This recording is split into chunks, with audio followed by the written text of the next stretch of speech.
Right now, misinformation spreads faster than facts, especially on the most sensitive global stories. NVP uses uncensored AI analysis to verify the most controversial topics and separate signal from propaganda in real time. Instead of guessing who to trust, you can see structured verification and analysis behind every major issue. Hello everyone, welcome back to another live stream, and thank you so much for tuning in to another show. Iran carried out one of the biggest strikes tonight against Israel with a direct hit on Israel's nuclear hub, and it wasn't just only one attack, it was another attack as well. Sirens were being heard approximately 1.5 hours after the initial strike, and it was very close to the Dimona nuclear facility. So what did they target exactly? And with what type of missile? And what is the message that they're sending? Let's begin with the videos. Of course, there were plenty of videos published about this attack, and then we will go through what Iran could have actually targeted in that location, why the second attack might be even more destructive, and how things are going to be escalating from now on. Let's begin with the videos.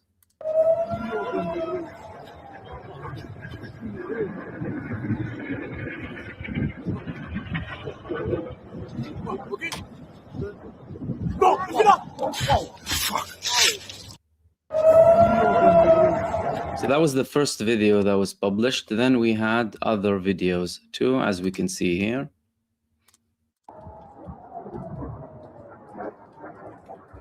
Whoa. Whoa.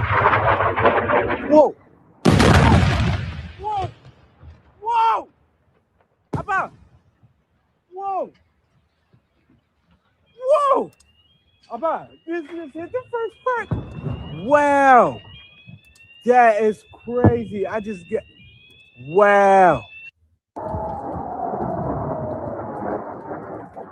Whoa. Whoa. Whoa. Whoa! Whoa! Abba!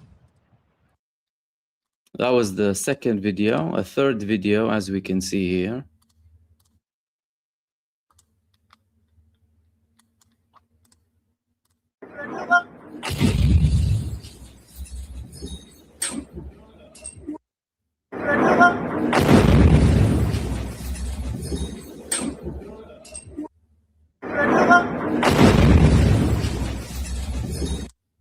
That was the third video. Let's look at a couple of other angles as well to understand the scale of this strike. It was a very particular missile that Iran landed.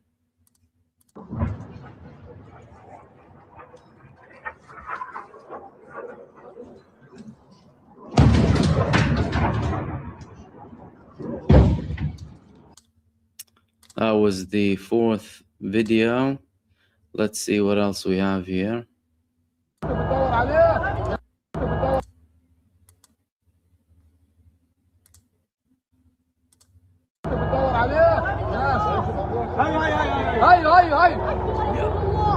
هاي كب حادية هذه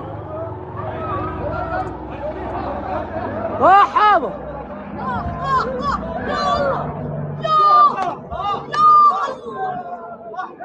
والله طاحن بس زي الخبط والله يا طاح والله يا طاح بس الخبط So that was the fourth or fifth video, and of course the clearest one was this one over here.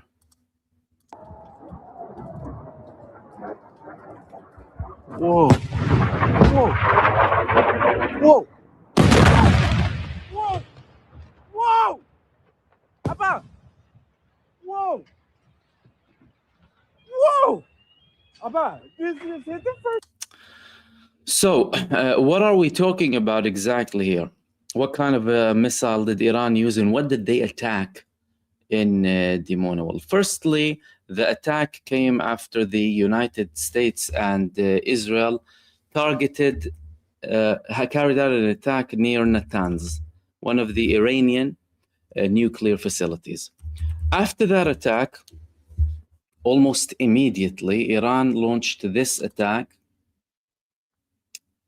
against the Israelis, against the genocide state. Now, this missile, we can see from the progress of the missile, by the way, that we're talking about a hypersonic ballistic missile, one of the fastest Iranian missiles, could be a Khorramshahr 4 potentially. I'm going to show you the destruction in a bit. And we can see the missile not being intercepted by several other missiles. So we've had at least 1, 2, or 3 missiles trying to intercept it and exploding around the missile, which indicates that no Israeli system stands a chance against this Iranian missile. The destruction was significant. There was a significant level of destruction in this attack. And Israel posted some of the videos of the damage. Like we can see, firstly, initially, when there was a fire, this video was published in relation to the damage, significant damage. Then there was actually a video being published about the scale of the destruction in the area, and the Israeli rescue teams trying to evacuate and get some people out of the location. Let me just share that video with you shortly. Yes, that is the actual video. These are the rescue operations. קדימה, משימה חשובה, ביצוע סריקות. קדימה. ביצוע סריקות מהירות בכל הנקודות לדווח.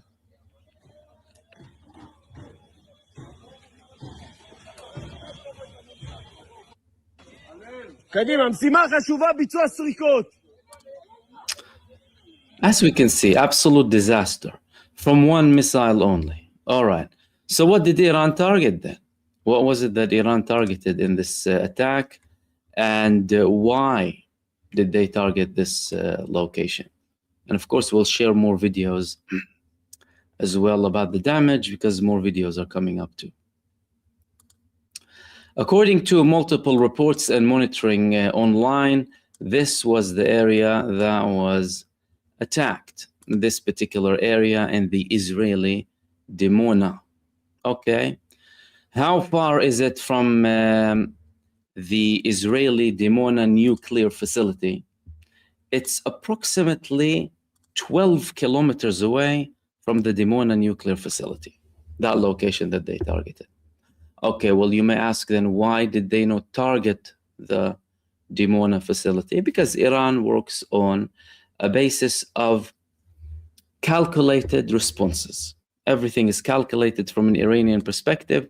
They have the capacity to land missiles on the Dimona nuclear facility, and this has just proven how lethal and how destructive such an attack could be.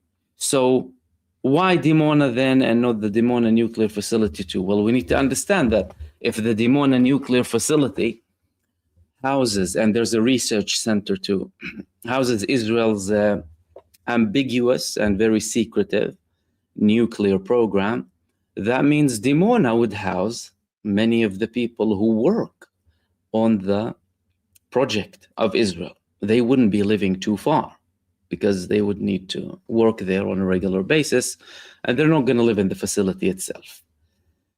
However, despite the fact that we still haven't had a direct clarification on what it was that Iran targeted, chances are it's an area that has bunkers around it. So it could either be used to house certain things or include materials or personnel that are linked with Iran's nuclear program.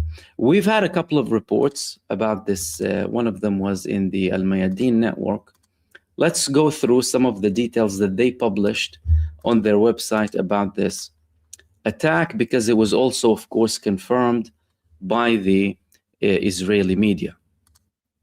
They said that dozens injured as a result of Iranian missiles falling on Dimona in the southern occupied territories. Israeli media reported that several locations of the city of Dimona were hit by Iranian missiles. So what we saw was one of them, according to the Israeli reports. However, judging by the videos that we saw, these were most likely the same videos of the same landing because of the interception attempts and the speed of the missile and the explosion. So if there were other missiles landing, what I showed you probably was relating only to one of these missiles. Now, the Israeli media reported that multiple locations were attacked. They were hit by Iranian missiles, noting that there are suspected people trapped inside. This is where we were speaking about, potentially targeting a bunker where some people involved in Israel's nuclear program are in, or potentially Israeli officials too. The Israeli media said that the damage is a result of rockets falling during the latest salvo. Israeli media also confirmed that in addition to the collapse of buildings, a gas tank in the area was damaged, warning of a possible leak. And we saw, by the way, verified a video of that, people saying that there is a gas leak and that they need to get out of the location. Of course, they said that sirens were heard multiple times throughout the day. And Israel is saying that also they have casualties, they have people who were killed. Now, the Iranian television revealed that Iran targeted Dimona after the enemy's attack on the Natanz nuclear facility. It said that the Dimona area is of a remarkable strategic and security importance as it contains nuclear facility known as the Negev Nuclear Research Center, making it one of the most sensitive areas in the occupation security structure. Dimona also gains importance from the location of the Negev region in the south, which gives it geographical and strategic depth and places it within areas linked to vital infrastructure and facilities of a military and security nature. The IRGC confirmed that in the statement of the 72nd wave of missiles that operations will continue at an escalating pace, stressing that the new strikes come within escalating course aimed at weakening the enemy's capabilities and forcing it to retreat. Iran continues to target U.S. military bases in the region and deep within the occupied entity in waves of bombing in Operation True Promise 2 in response to, of course, the American-Israeli aggression. Okay, so Iran is sending a message by targeting the nuclear hub of Israel, and we've had more sirens in that location just now. So are they going to eventually target the nuclear facility itself and potentially risk a nuclear leak? Because this is where things start to get, complicated in terms of calculations, because if we talk about Israel's nuclear facility, then they might have some nukes there. I mean, they might have something there. Of course, there's another argument that, well, this actual location might not necessarily have Israel's nukes. It could just be a front, and Israel's nuclear weapons would be in other locations too. But what's for sure is this area is very sensitive, and not many people, of course, are allowed near it. And the destruction from the recent salvo of Iran against that location area called the Arad in the occupied Negev area was very substantial. There were more videos coming out about the damage in that area, as we can see in these videos too. And Israel confirmed that several buildings were down due to this missile. So what did Iran use? Iran most likely used the Khorram Shahar 4 or Khaybar missile in that attack because it has the capacity to carry the largest warhead of Iran, up to 2 tons of TNT on a missile. And from the attack, from the blast of the attack, we can clearly see that we're not talking about an average missile here. It's undoubtedly over 1 ton, with a warhead over 1 ton, because Iran said that we will be launching nothing less than 1 ton on Israel. But the after effects, the impact, the sound, I mean, if you have another look at this landing in particular, it really depicts exactly how the impact was.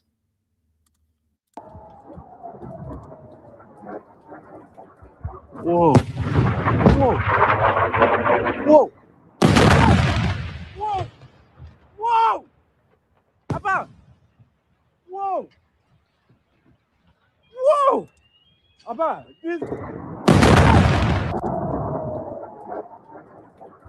Whoa. Whoa. Whoa. Whoa.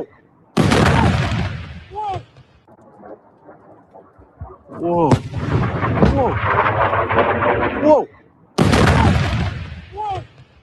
Whoa. So it's not a joke, this missile that Iran landed. We're talking about a very, very heavy missile coming from Iran in one of their recent waves that they launched. It was most likely during the 72nd wave of Iran. And they targeted, of course, Israel and multiple US bases in that location. Now, let's have a look at the 72nd wave and the actual launches that came in that 72nd wave from Iran.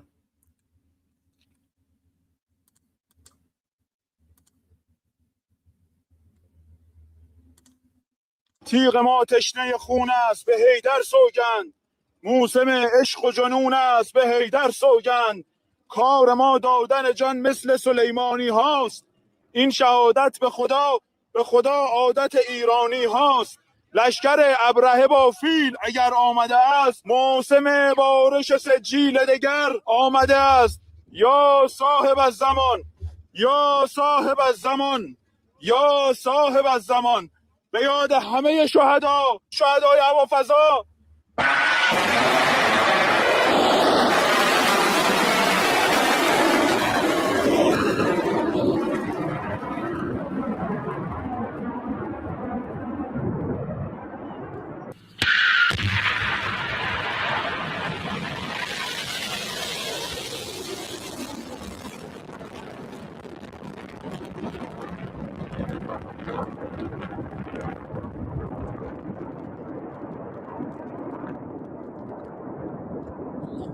یا امیرالمومنین یا ابوالفضل یا فاطمه الزهرا.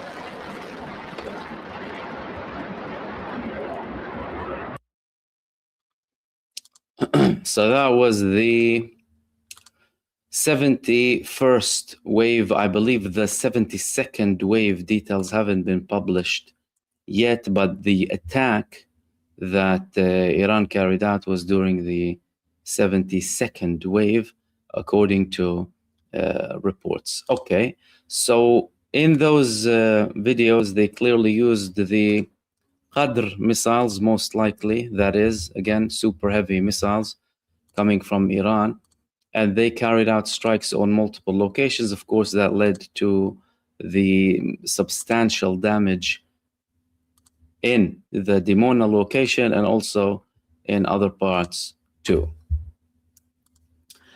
So the attacks included the US Army's 5th Fleet, again, the Fifth Fleet is clearly a very strategic location here.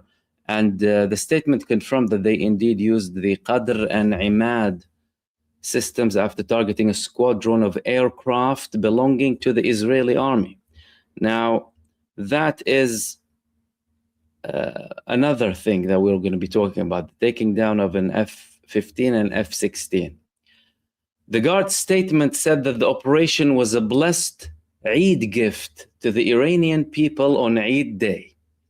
So this attack, according to the IRGC, is a Eid gift to the Iranian people. There you have it, Iranian people. We targeted Dimona and we did this, and here is your gift. And of course, with all of the escalating attacks that are coming from Iran now, we are seeing no signs of any de-escalation whatsoever. I mean, all of the statements that are coming from the United States, from Donald Trump about this potential of de-escalation. You know, some people talk about de-escalation, and that all of that has no significance whatsoever. Because what's really happening on the ground is the fact that the United States is continuing its operations, and the United States is still getting attacked at the same time, and Iran is not going to be backing down from any of these attacks up until it achieves its accomplishments. Now, there was also a clarification coming from the spokesperson of the Khatam al-Anbiya HQ about the attacks that were carried out yesterday. Let's listen to what he had to say in that statement that he had on television. در دور جدید حملات پهپادی دلاور مردان ارتش، اهداف گسترده‌ای در سرزمین‌های اشغالی از بامداد روز جمعه آماج حملات پهپادی قرار گرفتند. در این حملات محل استقرار هواپیماهای سوخرسان راهبردی ارتش رژیم صهیونی مستقر در فرودگاه بنگوریون، وزارت امنیت داخلی دشمن صهیونی مستقر در قدس اشغالی و اهدافی مستقر در تل‌آویو بار دیگر هدف حملات گسترده پهپادهای ارتش قرار گرفت.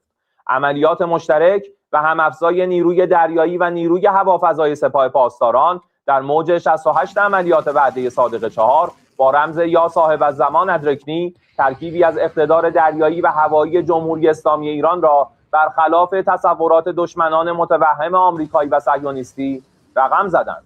موشک‌های خرمشهر 4 و قدر چند کلاهکه هوافضای سپاه پاسداران با اختلال محاسباتی در سامانه‌های پدافند چند لایه و فوق پیشرفته صهیونیست‌ها 25 نقطه در حیفا و تل‌آویو در قلب سرزمین‌های اشغالی را در هم کوبیدند. موج 69 عملیات وعده صادق 4 با رمز یا مقلب القلوب و الابصار علیه اهدافی در قلب سرزمین‌های اشغالی، تل‌آویو، عکا و خلیج حیفا شامل شرکت‌های پشتیبانی رزمی و صنایع رزمی نظامی و مخابراتی راداری رژیم صهیونیستی، پایگاه‌های ارتش تروریستی آمریکا در منطقه شامل پایگاه علی السالم و پایگاه الخرج، محل ذخیره سوخرسان‌ها و تأمین سوخت جنگنده‌های دشمن آمریکایی را با سامانه‌های راهبردی قدر و خیبرشکن و میانبردهای ذوالفقار و قیام و پهپادهای انهدامی با حول و قوه الهی به صورت کاملا موفق به انجام رسید.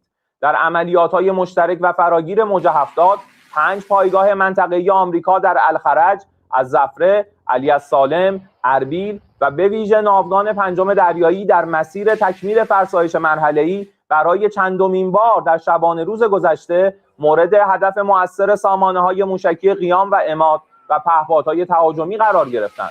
تمرکز عملیات تهاجمی نیروهای غیرتمند هوافضای سپاه پاسداران بر 2 منطقه راهبردی حیفا و تل‌آویو به ویژه در نقاطی چون خدرا و کریات اونو و سایر نقاط همچون ساویون و بن‌عامی و انهدام اهداف فراتر از برآوردهای دشمن توسط سامانه‌های خرمشهر 4 و قدر چند کلاهکه شرایط فلاکتبار صهیونیست‌ها را در اراضی اشغالی عمیق‌تر ساخته است. ضروری است در این مرحله از جنگ مجدداً یادآور شویم که نیروهای مسلح کشورمان در راهبرد تهاجمی خود مبدأ هر گونه تجاوز به سرزمین و حاکمیت ملی خود را فراتر از ضربات قبلی مورد هجوم قرار خواهند داد و برای ورود به چنین دوره‌ای خود را آماده کردند. همانطور که قبلا اعلام کرده بودیم و در عمل نیز ثابت کردیم، مبدأ هر گونه تجاوز به سرزمین و حاکمیت ملی خود را مورد هجوم قرار می‌دهیم. به کشور امارات هشدار می‌دهیم در صورت تجاوز مجدد از مبدأ آن کشور به جزایر ایرانی بوموسا و تنب بزرگ در خلیج فارس، نیروهای مسلح مقتدر ایران رأس الخیمه کشور امارات را زیر ضربات کوبنده خود قرار خواهند داد. So that was the statement that came from the spokesperson of the Khatam al-Anbiya HQ inside of Iran. So what are we looking at the moment? Where are things headed to after this attack?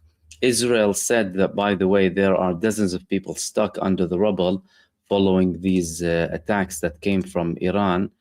Several buildings were, of course, completely destroyed in these areas. And Israel's trying to evacuate people from the rubble, and they're asking people to also go and volunteer with blood. They said that they also have several casualties too, and that they're investigating. Okay, they're investigating why the missiles actually landed that harsh. Well, we saw why they landed, because their interception systems failed. They don't have an answer. You know, this is for internal consumption in Israel, by the way. They know very well that they don't have answers to the Iranian missiles, and neither their exo-atmospheric systems or David Sling or the Iron Dome. None of them work with Iranian missiles, because Mach 16, 17, some of them up to 20, nothing takes them down.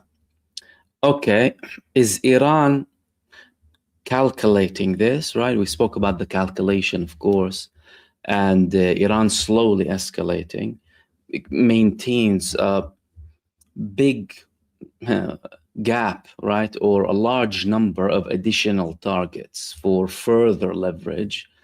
And of course, the more the Israeli-American aggression continues against Iran, even if it expands, even, the attacks of Iran will also expand simultaneously with it too, and not be restricted. So what we've noticed Iran do so far is the fact that whenever Israel and the United States escalated their attacks against Iran, Iran started to set a new precedent for upcoming attacks.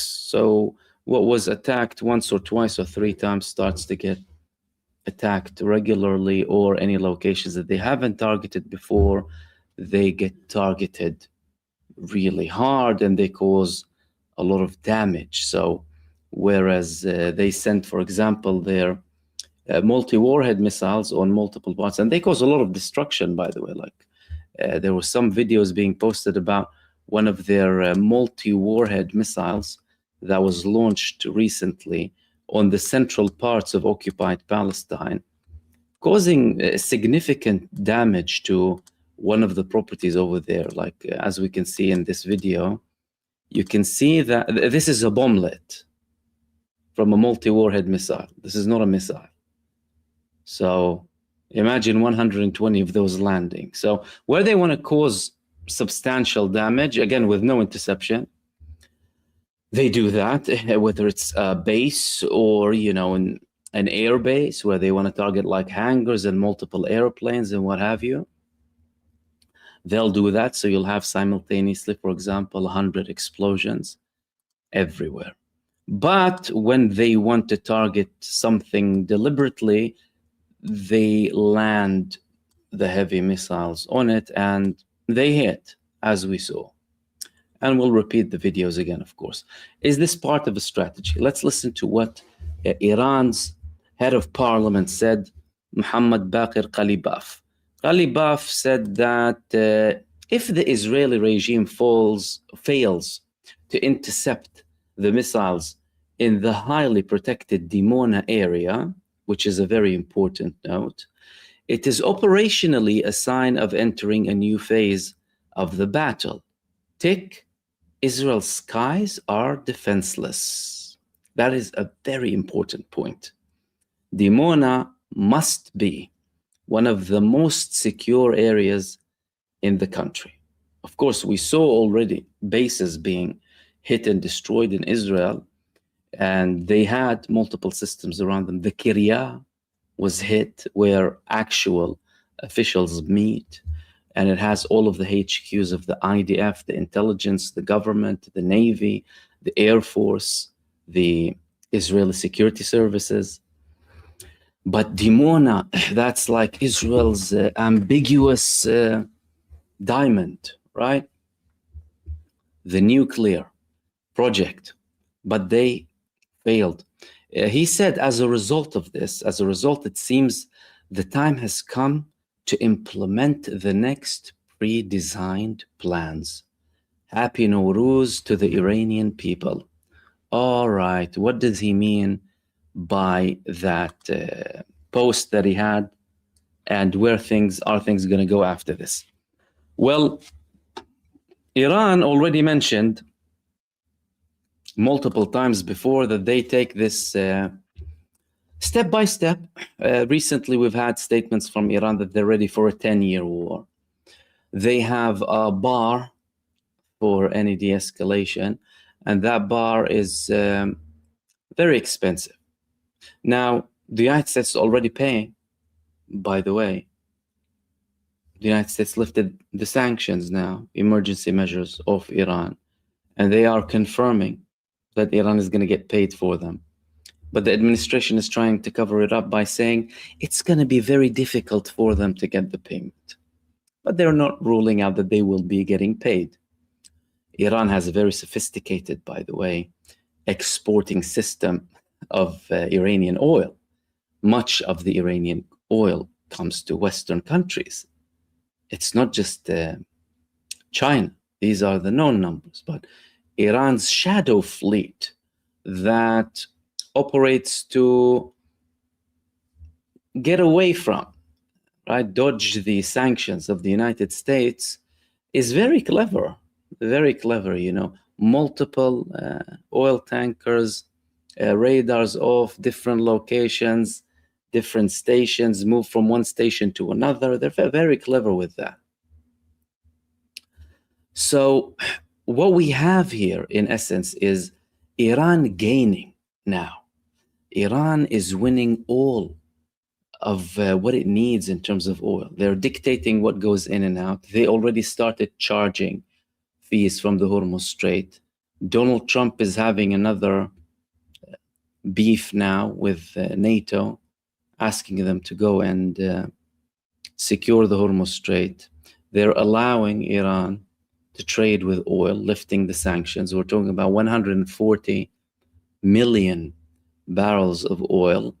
And the next phase, if anything, is going to be more favorable to the Iranian side. Now, that also might be something that the United States is slowly implementing before any potential deal takes place. A deal, by the way, that will not be a ceasefire. It will not be called a ceasefire. It's going to be like a treaty or a declaration.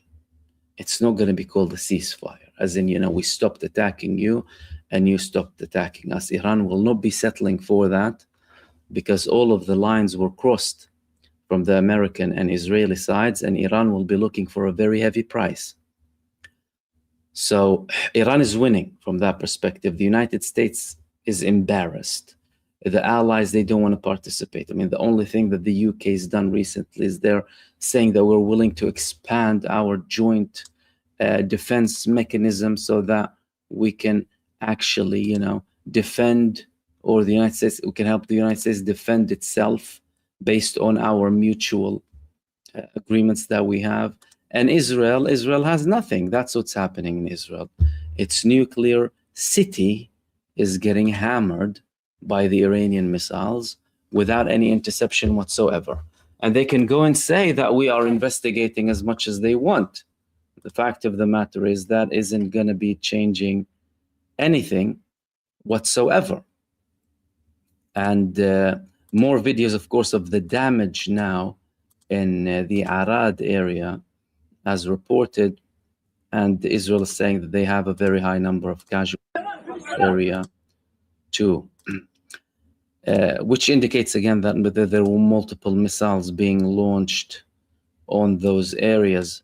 rather than just one, because the missile that targeted the city of Dimona, we saw one missile, although Israel said there were multiple missiles. So in essence now, like Qalibaf said, we have control over the occupied territories. And that wasn't only from Muhammad Baqir Qalibaf, the head of the parliament in Iran. It was also the commander of the Iranian Aerospace Force. The commander of the Iranian Aerospace Force said that they now, Iran, he announced that their missiles are now controlling over the skies of the occupied territories. And he said that on Saturday evening. Now, he said that from this moment, I declare that Iran's missile control over the skies of the occupied southern territories. Now, why did he say southern occupied territories? That's something very important. It's because the southern occupied territories are the territories where these missiles landed. He also confirmed that the southern occupied territories will remain illuminated for hours. That's why we started hearing more reports of additional sirens inside of Israel following this attack. The same locations that Iran targeted, we have multiple sirens going on in these areas. And in essence, what Iran is doing now, by the way, is you can say teasing, perhaps, because what they're doing in effect is attacking, waiting, attacking again, waiting, attacking and landing every single missile. Now, that is an Iranian show of confidence and an embarrassment for Israel. The reason being is that they're giving time for Israel to start calculating, see what's gone wrong.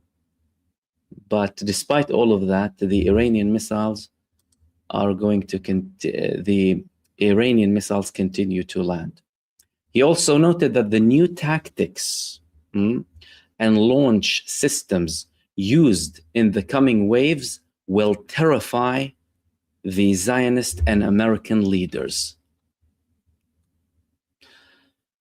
For his part, the spokesperson of the Khatam al-Anbiya HQ announced that more modern and advanced systems have entered the battlefield as part of the new round of impactful operations. He stressed that the battlefield will become narrower and more difficult for the enemy compared to what it was previously. He also added that of course, they will continue with this new operation. And the Israeli media said and confirmed again that these hits took place and that they are investigating the levels of failure coming from Israel. Okay. Iran, in essence now, we are 22 days into Operation True Promise 4, following the American-Israeli aggression against Iran. Despite multiple statements coming from the United States and Israel, Iran's capabilities are only increasing. And what they're doing is proving their statements with direct actions. I mean, the videos speak louder than anything, really. These missiles that were landing and are going to continue to land, they speak volumes, this level of destruction that we're talking about in Israel. So we have very good reasons to believe that they are going to continue with these attacks, and they indeed have more surprises, which proves that Iran's capabilities haven't really been touched. So even if the United States or Israel targeted, for example, multiple launchers, Iran is still building them. Even if Israel and the United States targeted missile hubs, even though that is, by the way, very unlikely because all of the hubs are under the ground, Iran is still launching them. and Iran is increasing the quality of missiles, and Iran is increasing the level of destructive missiles. So all of what they're saying is very convincing because we can see it on the ground. This is the level of destruction that we're talking about in Israel. That's from one missile. One missile. Look at the scale of the damage. Some buildings would disappear, vanish. Everything around them will be completely and utterly destroyed following these attacks coming from Iran. Now, there was also a statement coming from the American President Donald Trump, and that statement was, again, I mean, look at Trump. If our so-called NATO allies continue their refusal to help with opening the Strait of Hormuz, which would be very easy, quick, simple, and safe for them to do, well, why didn't you do it yet? Now that the war has been largely won, oh, really? If the war has been largely won, then why aren't your forces securing it? I may have to reaffirm our commitment to securing Greenland for our national security. Look at what he's doing, you know, telling them Greenland, threatening with the Greenland card again. I sincerely hope it doesn't come to that, but we'll see. The ball is in Europe's court. We funded NATO for decades, getting nothing in return. Now it's time for them to pay us back in one way or another. I rebuilt our military, the strongest in the world in my first term, and I will use it to the fullest extent to secure the safety of the United States and the world in whatever way I see fit. I mean, can you get any more megalomaniac and narcissistic than this? I will protect the world in whatever way I see fit. So if I see fit to destroy nations, I will, and I will claim that that's protection. Thank you for your attention to this matter. From the level of destruction, that doesn't really appear to be the case. What we're seeing here is Iranian domination. What we're seeing, Iran is really dominating the skies. Iran has the upper hand. Iran and the resistance as well, they're not really backing down from anything whatsoever. And of course, we were going to continue monitoring the situation with Iran because we're expecting more attacks to come from Iran in the coming period, because they said it's going to be an illuminated night. Let's see what the resistance did. Let's see what the Hezbollah did. Look at these missiles, for example, landing in the north from Hezbollah.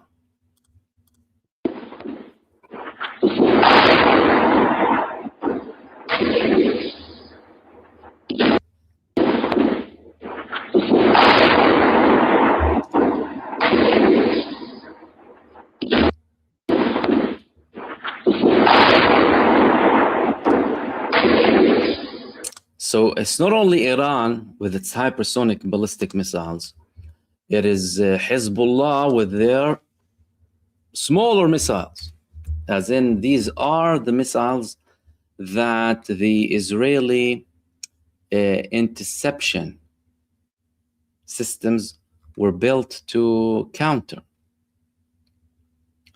This is what they were meant to do. Yet despite all of that, we are seeing high levels of destruction coming from Israel.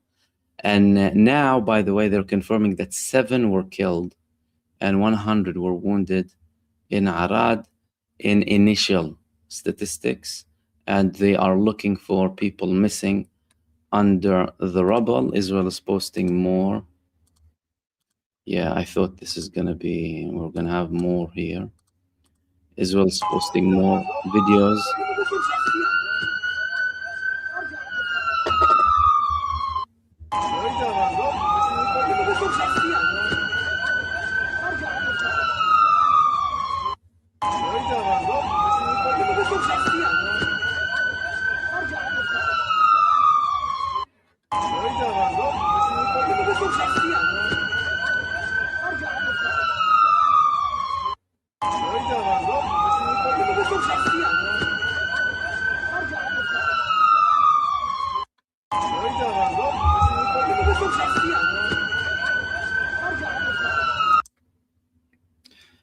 So again, just in now, Israel claimed or said that at least 7 were killed in initial numbers and over 100 were wounded, many in critical condition. And they're looking for people missing under the rubble following the recent attack from Iran. More videos of the damage are coming out. Some of them, I mean, we'd rather not share them because they show injuries too, so we're not going to do that. But there is a lot of damage in Israel. There's a lot of destruction, and there are fatalities. There are many fatalities. There are many people who were killed, many people who were wounded, and again, that is due to one missile in each location. By the way, that is only one missile, like as we can see here.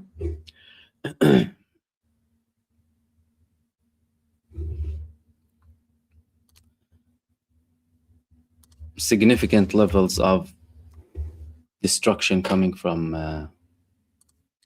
the recent Iranian attack against Israel in both Dimona and Arad, and that is again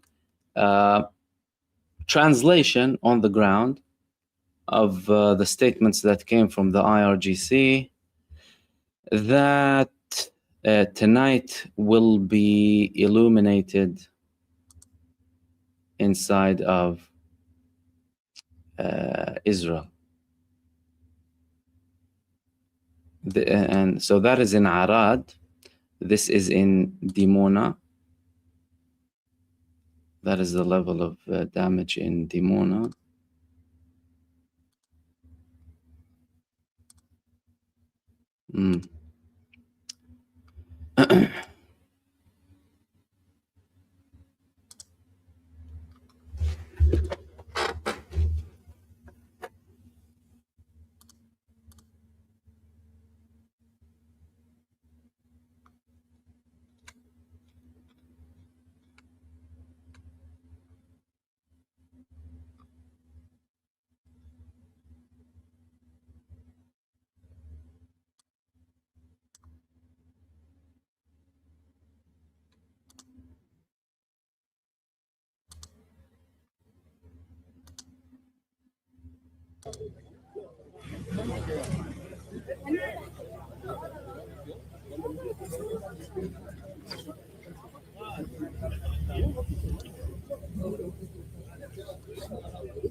יש של 500 ושל 250. למה עושה לבינוי, נביא? למה עושה לבינוי? פוסלים את זה, פוסלים אותם אבל עכשיו.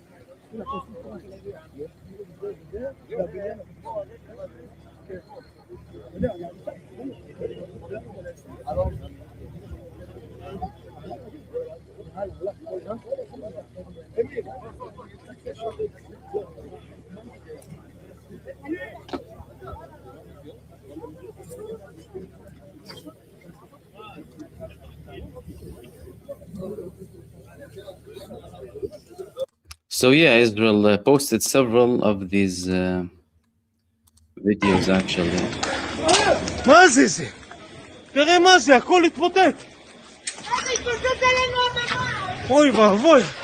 רגע, נקי שם?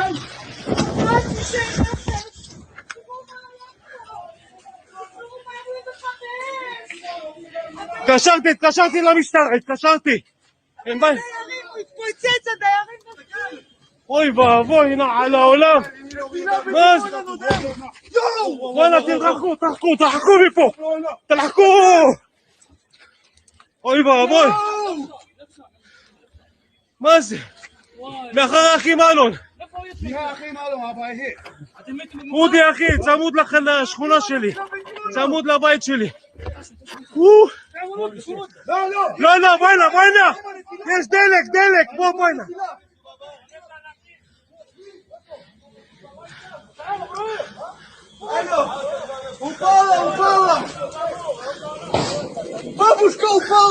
בואי הנה, יש נקודים בתוך הבית. יש נקודים בטוח. איפה כיבוי יש שם? מנה כאלה.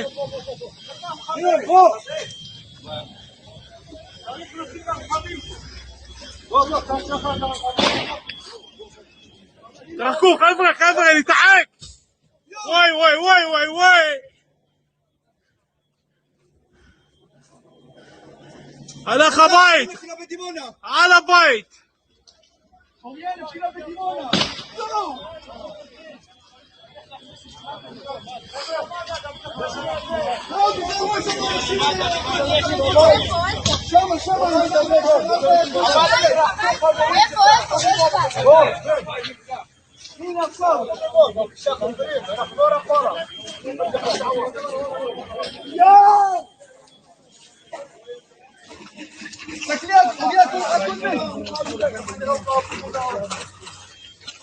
איפה פיקוד העורף? איפה המשטרה? יאללה.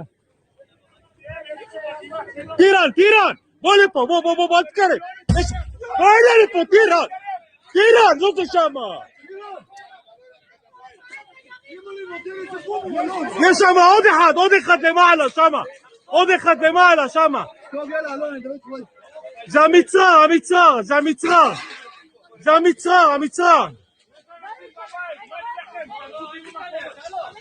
יש נקודים, יש בתוך הבית. יש שם נקודים, אני חושב.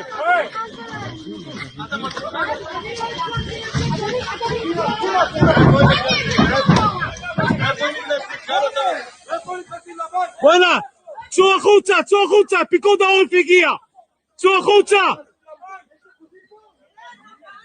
יש נקודים שמה.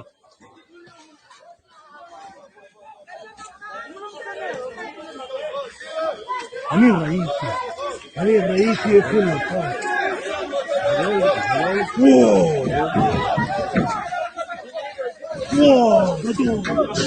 גדול.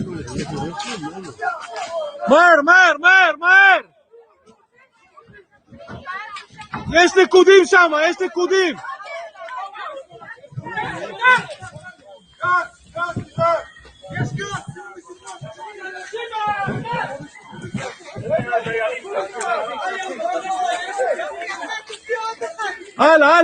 הלאה, כל הכבוד.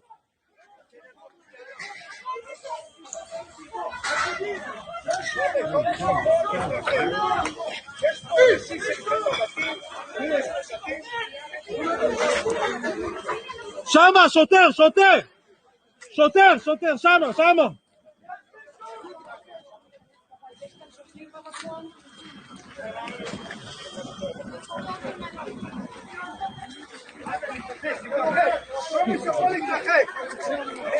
חבר'ה, להתרחק.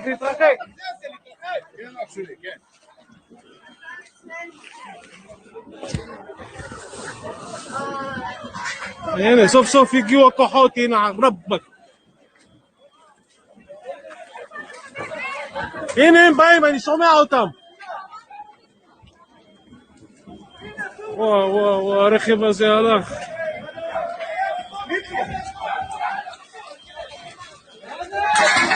תיזהר.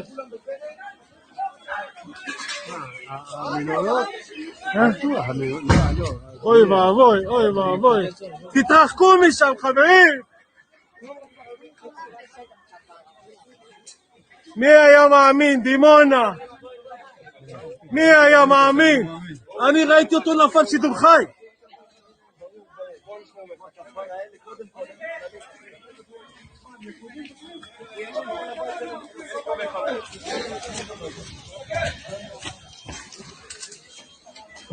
בוא נלך הביתה, בוא.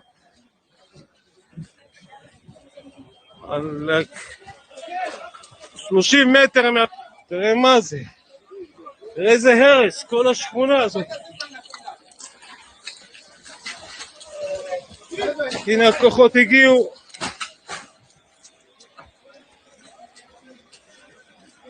יש פה שוטרים על אזרחי, כל הכבוד. הנה הכוחות הגיעו. כל הכבוד. הנה על עם ישראל חי. אנשים בהיסטריה, בלחץ.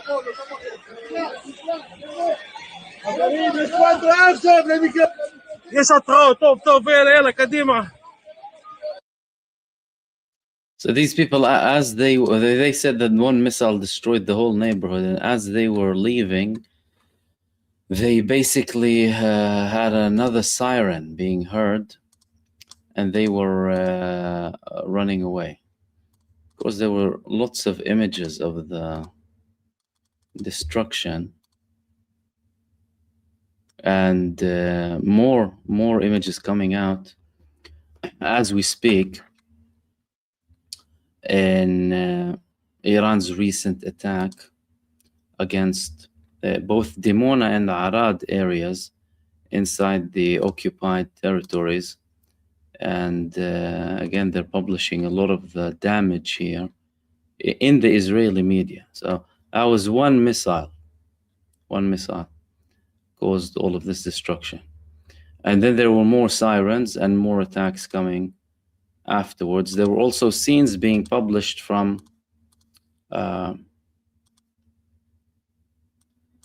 for the whole location.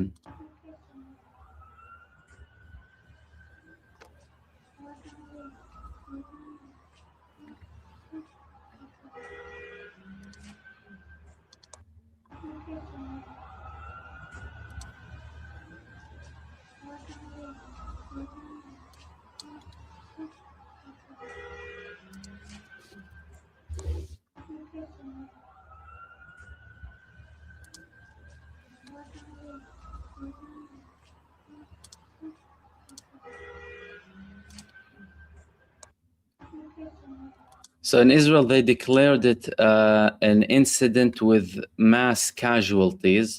That's usually a term that refers to hundreds of people being killed and wounded in an event. Of course, so far they said there are at least 7 killed by these attacks on Arad and Dimona in the occupied Negev areas. And there were multiple videos being published about the scale of the damage, again, from these individual missiles that landed. And if you didn't see the missiles, here are a couple of videos of the landings.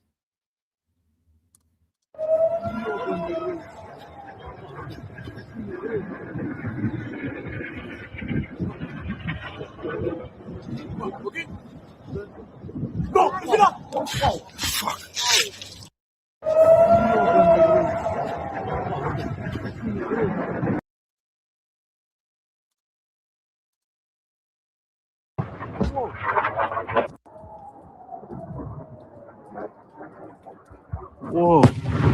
Whoa. Whoa. Whoa. Whoa. Abba.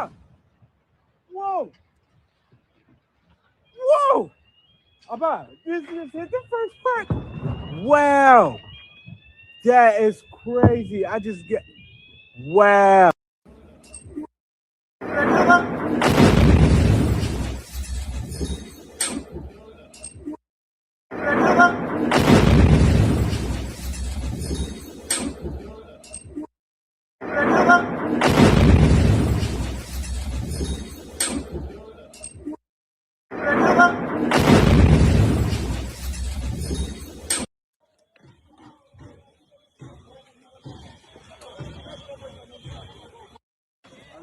קדימה, משימה חשובה, ביצוע סריקות.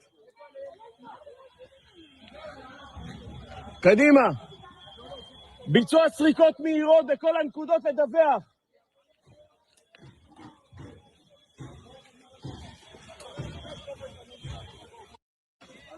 קדימה, משימה חשובה, ביצוע סריקות. וואו. וואו. וואו. Whoa! Abba! Whoa! Whoa! Abba, this is hit the first part. Wow! That is crazy. I just get. Wow! Whoa! Whoa! Whoa! Whoa! Whoa! Abba! Whoa! Whoa! Abba, this is hit the first part. מה שהולך פה, חבל הזמן, חסר פה הצהרה בטירוף. פגיעה בהערת בניין בוער, הבניין התחיל לבעור. מה שהולך פה, חבל הזמן, חסר פה הצהרה בטירוף. פגיעה בהערת בניין בוער, הבניין התחיל לבעור. מה שהולך פה, חבל הזמן, חסר פה הצהרה בטירוף. פגיעה בהערת בניין בוער, הבניין התחיל לבעור. מה שהולך פה, חבל הזמן, חסר פה הצהרה בטירוף. פגיעה בהערת בניין. זירת הנפילה. זירת הנפילה.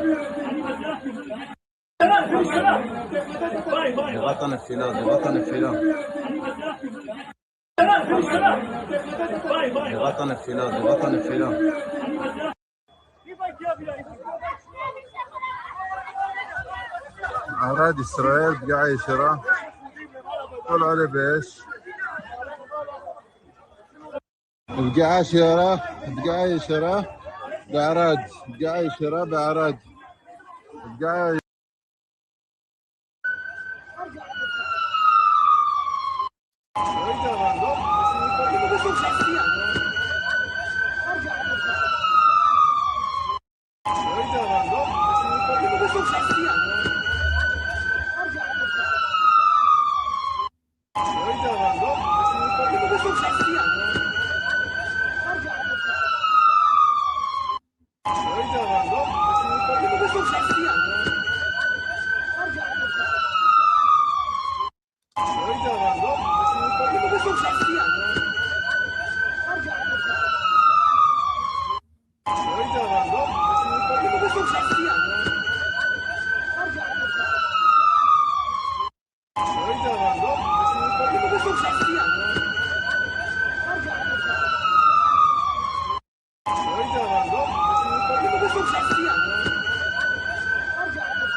Okay, let's go through what the Israeli media is saying about these operations and what was this in retaliation for. According to the Israeli Broadcasting Authority, the Iranian response towards Dimona, and one of the reasons, again, why Iran didn't necessarily target the Dimona nuclear facility itself, is the fact that the United States actually targeted security positions in the area of the nuclear site. Okay, so as we can see here, they didn't target the nuclear site itself. In an article that Israel said, next week, US and Israel are preparing to expand the war in Iran. And again, these statements coming both from Israel and the United States aren't really something to completely rely on, because they're saying, you know, that Donald Trump wants to take control by force, but now he's begging NATO and what have you. But what we can clearly see is an indication of escalation, because they don't want to tolerate these attacks coming from Iran, especially this level of attack coming from Iran with on Dimona, of course, and all of these locations, Arad, and hundreds killed and wounded in Israel with one missile. And in essence, you know, one thing that we start to understand here is how much Iran still has in terms of leverage against the United States and Israel. So all of these statements coming from Israel and the United States about Iran's capability is weakening, you know, we destroyed their army and whatever. Iran actually still, based on what we see now, they haven't actually used what they can use. They're like using the older missiles, what, 700-800 missiles so far, 4,000 drones. They have stockpiles of them.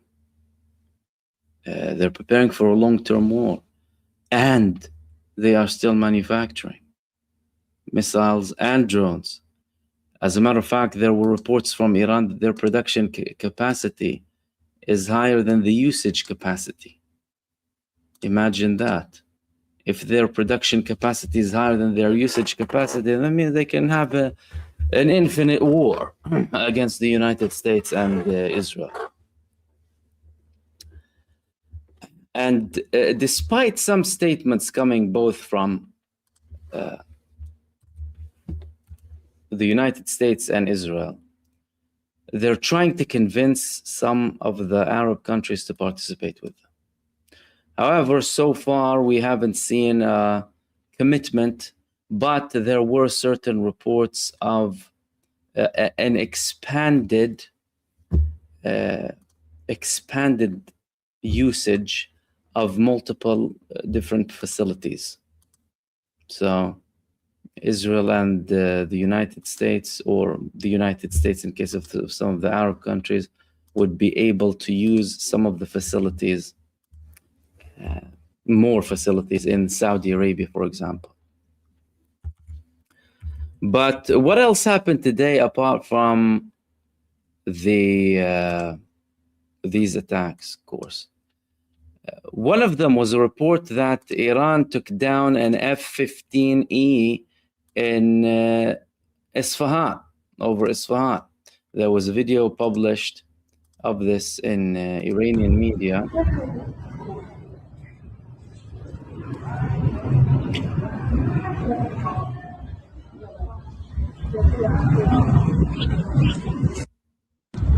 Now, what Israel said is, by the way, after this attack was that Iran tried to target 2 of our fighter jets. They didn't confirm outright, but from what we can see here, they were targeted. Now the fate, what happened, we still don't know exactly what happened, but there were several videos being published of Iran targeting an F15E, potentially an F15E, and also an F16 last night.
So that would be a significant development, by the way, if Iran indeed took down 2 fighter jets.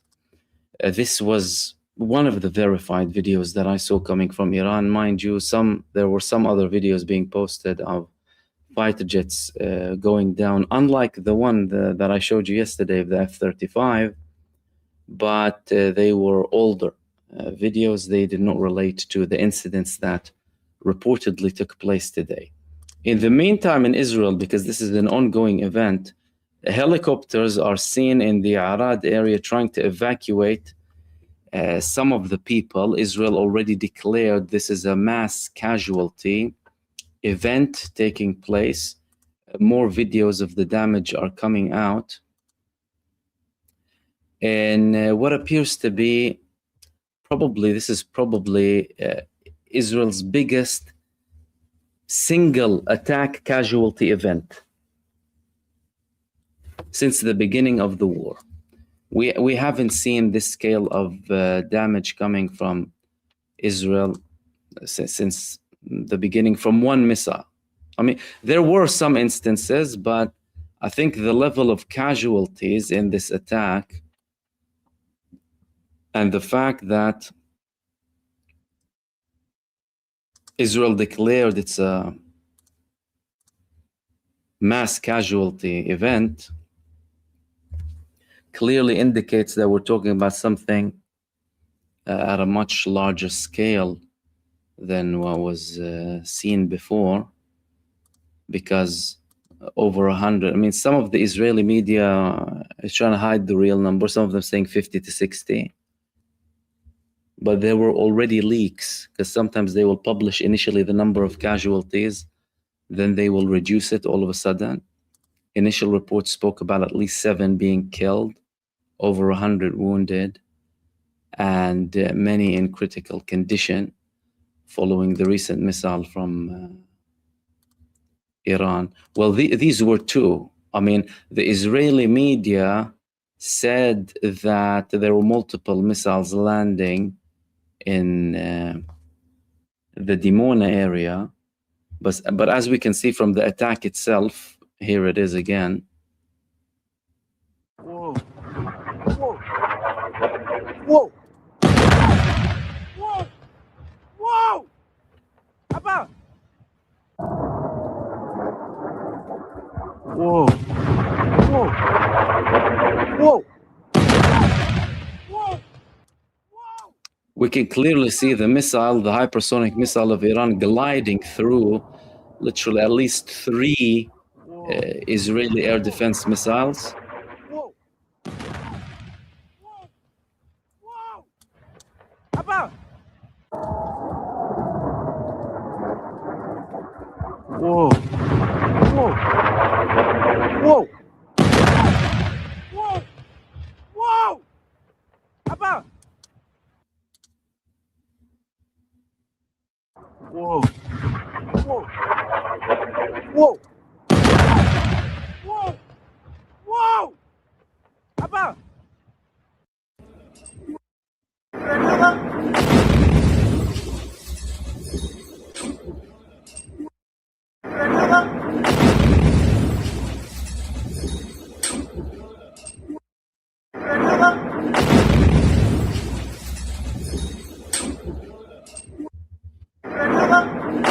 Joseph, there were no confirmations about Israeli leaders being eliminated. We already have the situation with Benjamin Netanyahu. As a matter of fact, let me talk slightly about Benjamin Netanyahu for you. Okay, so a couple of things happened. Okay, one of them was Netanyahu missing from an event that he was invited to in Hungary. And the second thing is the fact that they are publishing new old videos of Benjamin Netanyahu. Okay. Let's begin with this. So I spoke to you about fake videos that Benjamin Netanyahu posted, or Israel posted, about Benjamin Netanyahu. And remember the video that we spoke about with the wall moving? Well, apparently the image was used from this meeting. And that meeting took place on May the 5th, 2025. So just over 8-9 months ago. So that wasn't a recent meeting. Now, this confirms, and Of course, the other videos, you know, with the missing ring and what have you, all of these things are very important as well. But that confirms to us that Netanyahu was indeed using, or Israel was using previous videos of Benjamin Netanyahu to fake new videos of his, either images or videos, because it's easier to do that, to train the new fake video about his death. Now, one thing that was very interesting that happened lately was actually two things. Netanyahu was invited to Hungary, and many people were calling to arrest Netanyahu. The human rights defenders call on Hungary to arrest Israeli Prime Minister Netanyahu.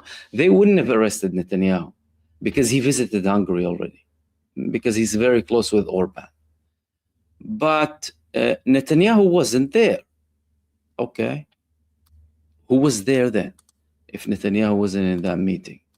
It was none other than his son, Yair Netanyahu, in Hungary, going to that meeting instead of his father.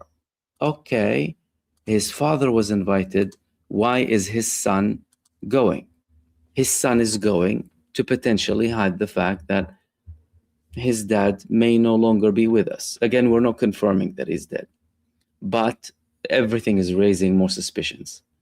He's sending his son. Netanyahu would ride on any country inviting him, because most countries in the world don't want to see him. Many European countries are not allowing American fighter jets to pass for the war against Iran. Many countries said that they would arrest him, but any country that he feels protected in, he'd go to show people that I'm still accepted by some leaders. Why is his son going instead of him? Isn't that suspicious to people after all of these fake videos that he's doing? His son, who hasn't posted for 7 days, mourning, according to his beliefs, the 7-day mourning period, he wasn't posting anything after the initial reports of his death. And now he is going instead of him. Well, they invited your father, they didn't invite you. Are they trying to downplay it exactly? Are they trying to hide it? What else happened? Well, something very interesting happened. His office published an old video of his. An old video of his with a song, in a way to kind of pay tribute to Benjamin Netanyahu. It was a very bizarre video that they released with multiple clips of Benjamin Netanyahu with a song. And that video was as follows. Have a look at this. So Netanyahu moving around. Have a look.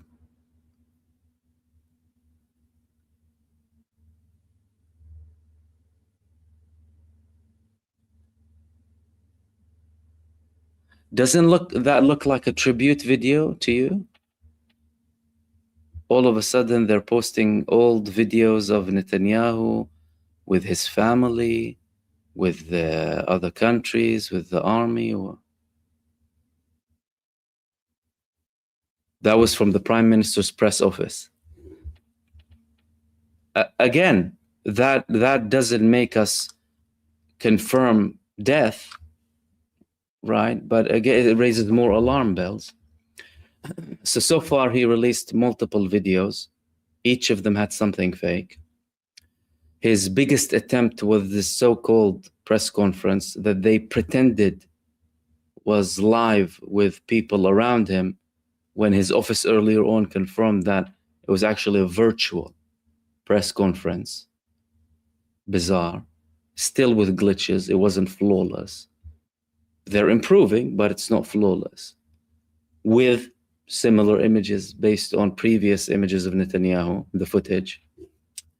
Then his son doesn't post.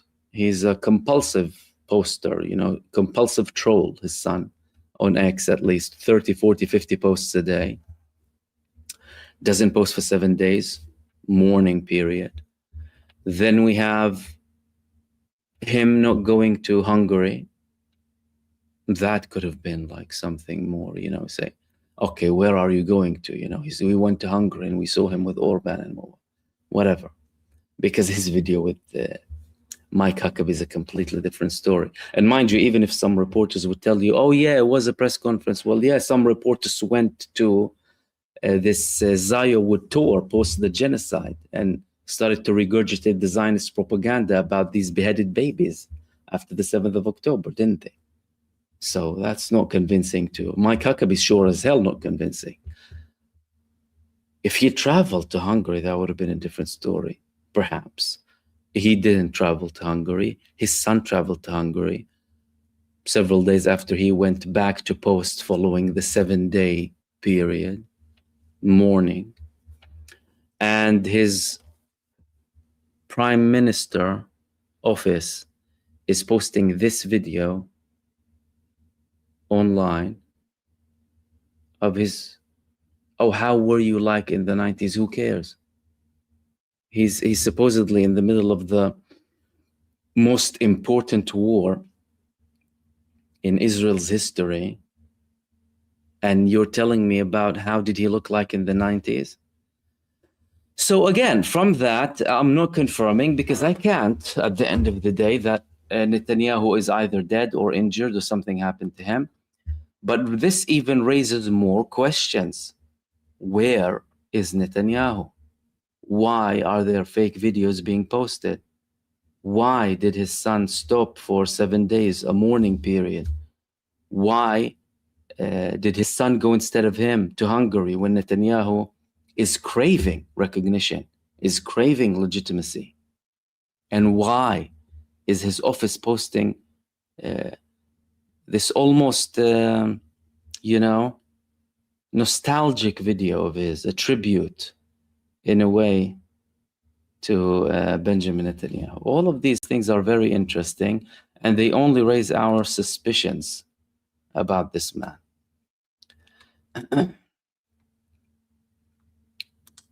Let's go with the additional updates, and I'll be with you as well as we are. Thank you so much, everyone who's sending supers as well. Let's go to some of the recent updates following the attacks of Iran on Dimona and Arad in what is considered in Israel, one of the biggest attacks so far, and one of the biggest casualty events, mass casualties in Israel, with Iran promising to deliver more. Again, the IRGC said that this will be an illuminated night.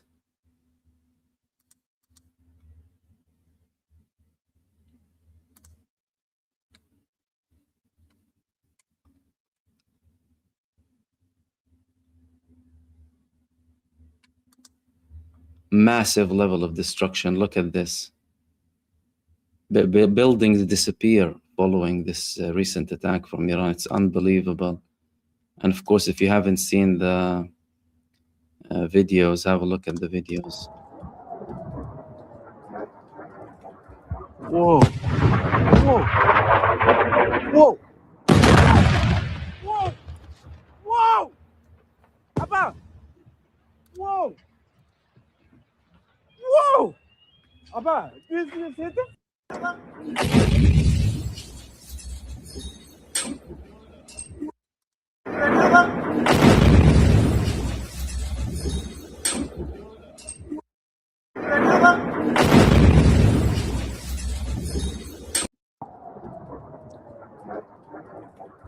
Whoa. Whoa. Whoa. Whoa. Whoa. Abba. Whoa. Whoa! Abba, this hit the first part. Wow. That is crazy. I just get. Wow. Whoa. Whoa. Whoa. Whoa. Whoa. Abba. Whoa. Whoa. Abba, this hit the first part. Wow. Now, there were recent videos also published. See, Iran targeted multiple strategic locations in the occupied territories in the past several days. One of them was the Haifa petrochemical and oil refineries. And a recent video showed more damage and the fires that were breaking in the oil refineries, as we can see in this video over here.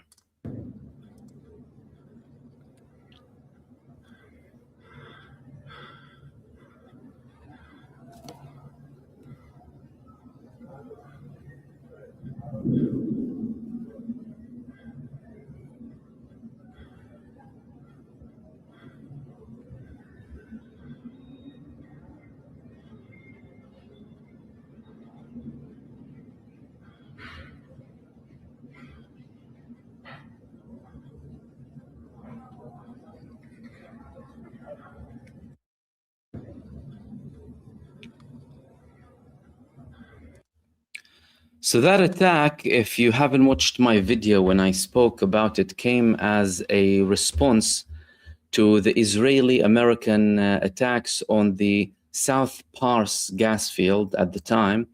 And Iran carried out this attack against Israel one day after it destroyed several assets of American companies, whether it's to do with oil or gas, in the Gulf.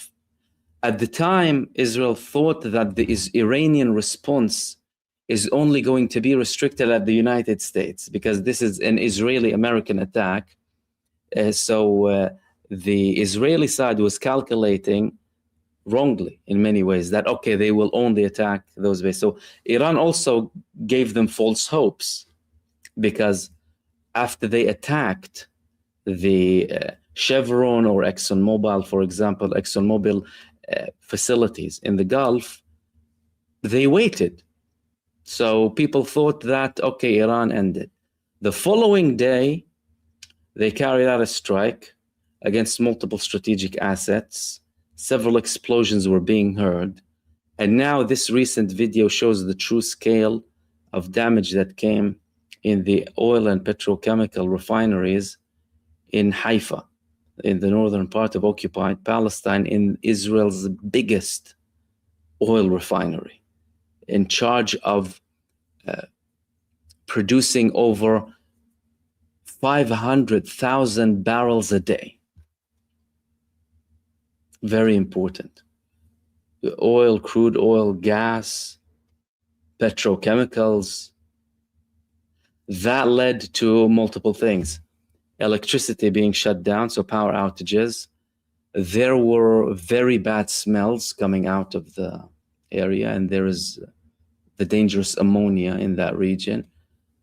Several areas surrounding these refineries, by the way, suffer from higher rates of cancer, which indicates that Israel could be seeing a very bad situation for the future too, and they're downplaying it now so they don't put the actual civilians in panic mode. And why would they do that, by the way? It's because they, the same people who have been constantly deflecting and saying that the other side uses human shields, are using the Israelis as human shields. They're not allowing the Israelis to get out of the country. They are in their locations. The Israeli bunkers and shelters, they're not suitable against the Iranian missiles. And if there's a catastrophe such as this, and we haven't gone to the bigger catastrophe that can happen, if Iran targets the nuclear facility in Dimona. So far, they targeted the city, but they haven't targeted the nuclear facility yet. That could be an even bigger disaster in Israel. But they're downplaying that so that they don't panic the people. That can create internal chaos with the civilians, and that's not something that Israel wants. They're already suffering from increased prices of food, many shortages, many closures, many places are closing, of course, no studying, all of these things. The last thing that the Israeli government wants is to have an internal influx of populations from one place to another. And again, we're talking about an area with very high cancer rates, much higher compared to the general average in the country. And the fact that these videos are released now, this is a confirmed video, by the way, of the scale of fire that took place in the oil and the petrochemical refinery factories, again, the largest one in Israel, in charge of producing more than 500,000 barrels a day, proves how harmful these attacks and how damaging these attacks of Iran were and still are, and how much mainstream media is underreporting and covering up the fact that they're so significant and so big, such a large impact of these attacks. Having this happening to the oil refineries in Haifa is massive problems for Israel. Now we'll continue with the recent damage that's taking place in, of course, the Dimona and Arad areas following the recent attacks and the substantial damage, over 100 casualties as confirmed by Israel, and the numbers, of course, keep rising. There are more videos slowly starting to be published in relation to these attacks. We'll go through some of the latest news. Now we have, okay, one report, listen to this. One report, unconfirmed, in Dimona said that 47 high-level figures reportedly stuck inside the place that Iran targeted. Strike is described in Israel as rapid and precise, and the helicopters are evacuating. So again, that's not a verified report, but there is a report saying that 47 high-level figures were inside the location that Iran targeted.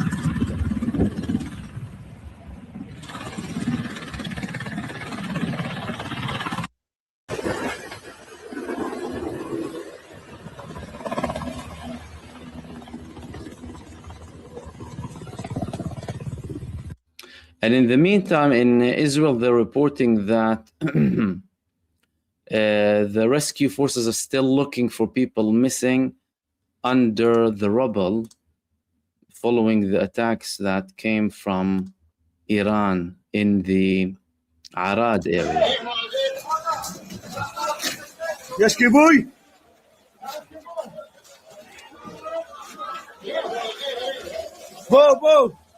בואו לפה, יש בעירה בצד שני, בעירה.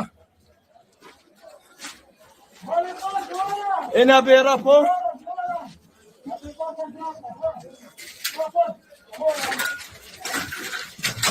לאט.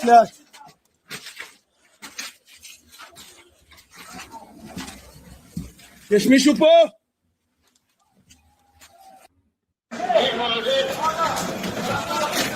יש כיבוי?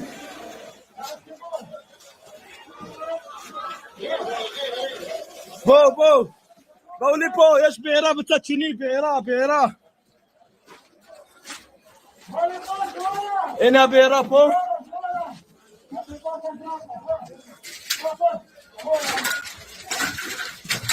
لا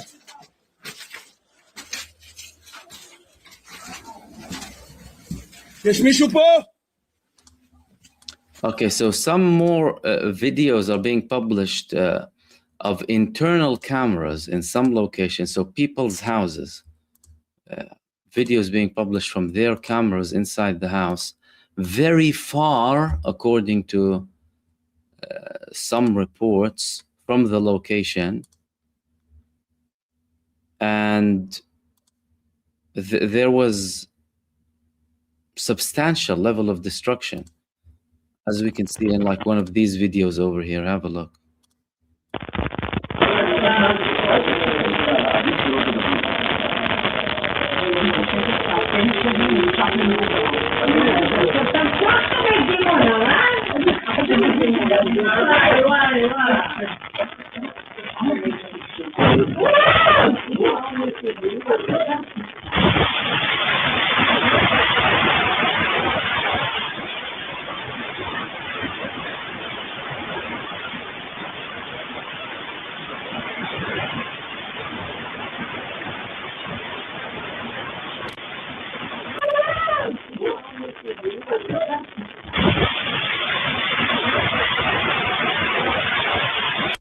So they're saying that this house was very far from the explosion, and despite that,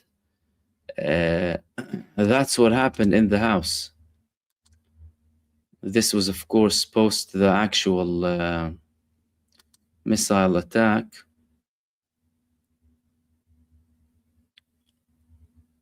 Initial reports in Israel again said there were over 100 casualties, 7 dead.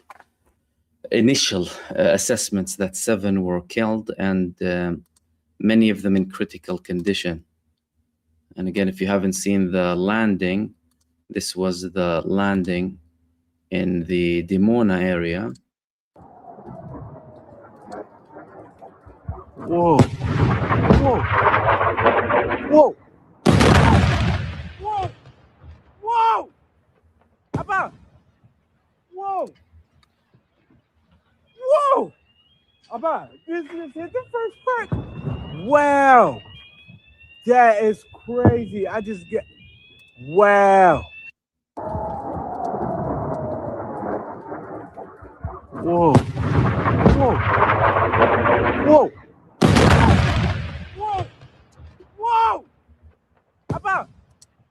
Whoa. Whoa. Abba, this is the first part. Wow. That is crazy. I just get, wow. Whoa. Whoa. Whoa.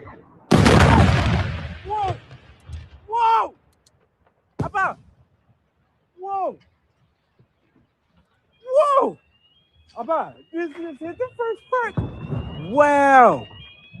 That is crazy. I just get, wow. Whoa. Whoa. Whoa. Whoa. Whoa. Abba. Now, Israel, they have, of course, warning. The Home Front Command sends warnings to the Israelis. And because of what happened now, they're actually confirming finally that we don't know how to say that a missile splits does not penetrate a company. They mean a bunker, basically. That's the translation, poor translation. They can't definitely say that a missile cannot penetrate a bunker. Now, they always tell the Israeli population, you need to listen to the instructions of the Home Front Command. And they say, if you don't listen, then you die. You can die, you can get injured. And now the recent numbers of casualties are putting the people in a much tougher position, and the Home Front Command in a much tougher position, which is how are you going to tell the people to listen to us when you can't confirm if they're going to die or not if they enter to shelters? What can that do? That could lead to higher numbers of casualties, because people would rather not get stuck in a shelter, in a bunker under the ground, but rather be in a room.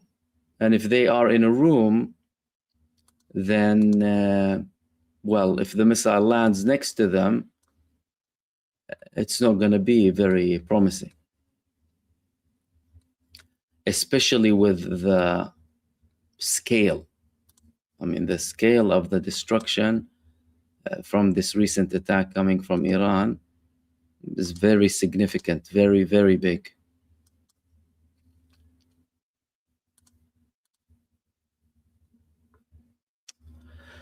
So again, recent reports said, again, unconfirmed, there were helicopter evacuations in a couple of sites, that there were senior figures inside. We didn't hear that from a verified source, but this is what some of the statements came and spoke about.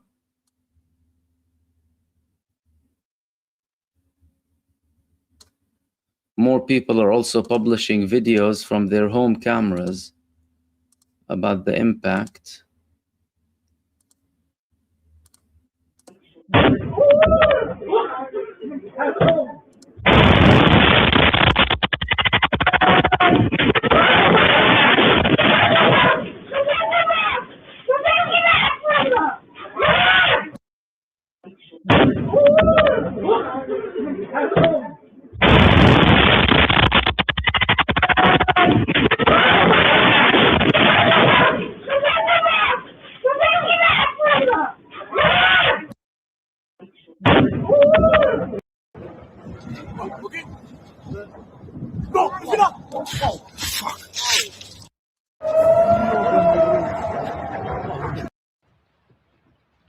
Whoa! Abba, this hit the first part. Wow. That is crazy. I just get, wow. Whoa. Whoa. Whoa. Whoa. Whoa. Abba. Whoa. Whoa. Abba, this hit the first part. Wow. That is crazy. So yeah, and more accounts are actually posting the level of damage as well, as we can see here.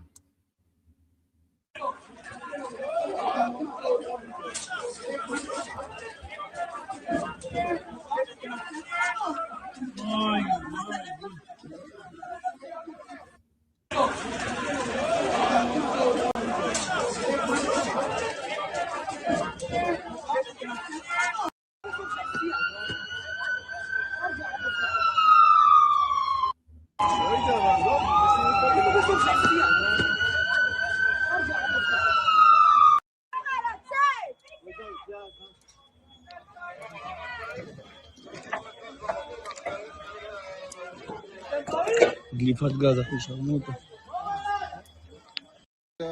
פגיעה ישירה בערד, פגיעה ישירה בערד, פגיעה ישירה בערד.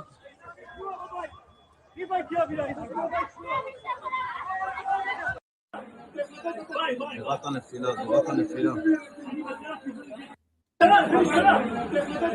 זירת הנפילה, זירת הנפילה. זירת הנפילה, זירת הנפילה. זירת הנפילה, זירת הנפילה. זירת הנפילה, זירת הנפילה. זירת הנפילה, זירת הנפילה. זירת הנפילה, זירת הנפילה.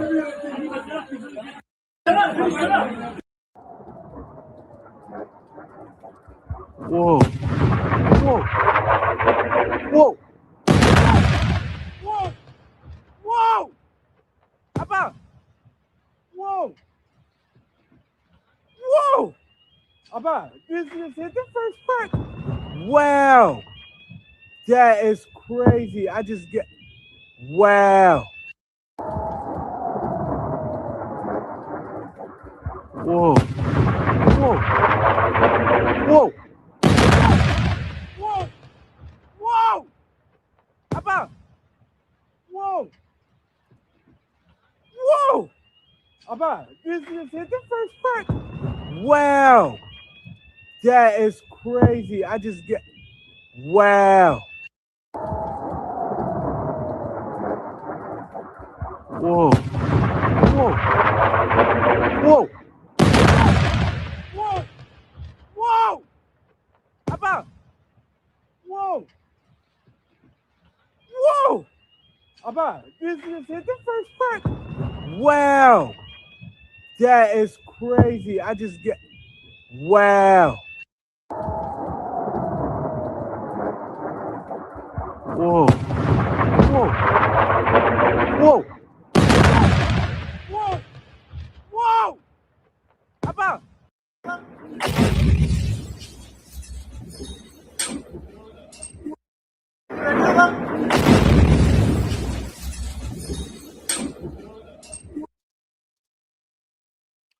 So these are the recent attacks. And again, Iran said that they're going to be launching more attacks and they're going to have an illuminated night. I mean, to be fair, the level of damage, I want to talk to you about other things. It made me forget about the other things that I want to talk to you about. But we're gonna go through some of the things. Of course, both Israel and the United States are saying that they're going to be escalating their operations inside of Iran, by the way, which is indicating where things are really going to. Apart from this attack, reports that 2 fighter jets were taken down today, an F15E and an F16. One of them is in Isfahan, the F15E. So Iran is also advancing clearly after the attack, after taking down or targeting at least an F-35. But we're seeing a pattern of targeting other fighter jets too. We spoke about that when we mentioned the F-35, that Iran, if they hacked something with the F-35, it would be much easier to target other fighter jets, which is clearly now what they're doing, because an F-35 is supposed to be much more advanced. Of course, it is much more advanced and capable than the F-16s, for example. Now, let's talk about the recent statements that came from the UK about potentially expanding the joint defense mechanism to defend, right? This is what they like to say. Instead of outright saying, you know, we allow them to kill people from our bases, they'll say, oh, mutual defense. Iran still, to this moment, they did not confirm that they targeted Diego Garcia. It was only the United States and the United Kingdom. Iran, as a matter of fact, warned from multiple other false flag attacks that might come against other countries and be blamed on Iran. And again, we didn't see that. Now, chances are that's not necessarily going to lead either NATO or the United Kingdom to go full attack mode, but it could be an indication that they are weighing this option, or that they are subject to a lot of pressure coming from Donald Trump to participate in this with the United States. Especially, I mean, that was very evident from Trump's recent tweet or post that he had, when he said that the so-called NATO allies and their refusal. Okay, that was today. We can clearly see from that post of Donald Trump that they're still not really interested in participating. He didn't consult them before. He didn't consult his regional allies. He didn't consult anyone. And if they do, by the way, that's not going to be a massive game changer anyway. What? Are they going to say we want boots on ground? Their forces are withdrawing from Iraq. French forces, other NATO forces are withdrawing after the Iraqi resistance just launched a couple of drones. Is that an alliance that is willing to fight? Are Americans willing to fight? Are Israelis willing to go to Iran? Why should NATO go? Plus, do they have a mandate? Did they ask their people? Are you accepting this war? Are you agreeing to it? Or are they trying to replicate the same thing? Again, the same mentality, by the way. Elected dictatorships. Pretend to be democracies. But when they want to do something and kill people across the world, they'll say it's self-defense and we want to spread human rights and go kill people and bomb them. More videos are coming from the damage. Let's have a look at some of the recent videos that came. פגיעה בערד, בניין בוער, הבניין התחיל לבעור. מה שהולך פה. חבל הזמן, חסר פה הצלה בטירוף. פגיעה ישירה בערד. פגיעה ישירה בערד.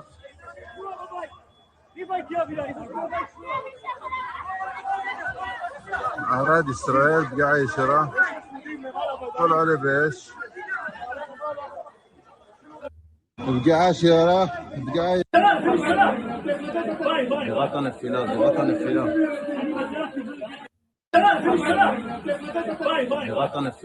הנפילה.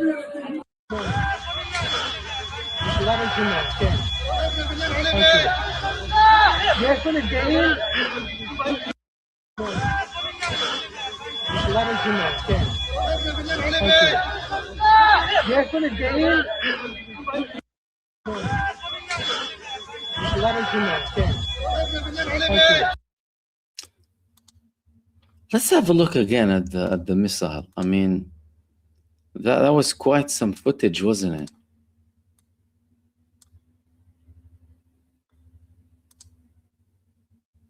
Look at that.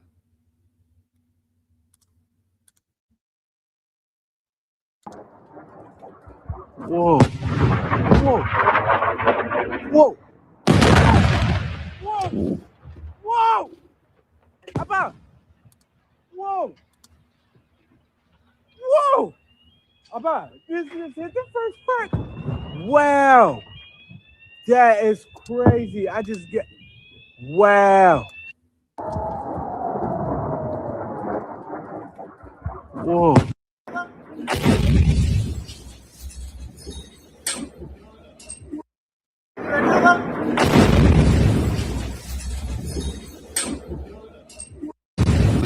I'm telling you, that was no joke.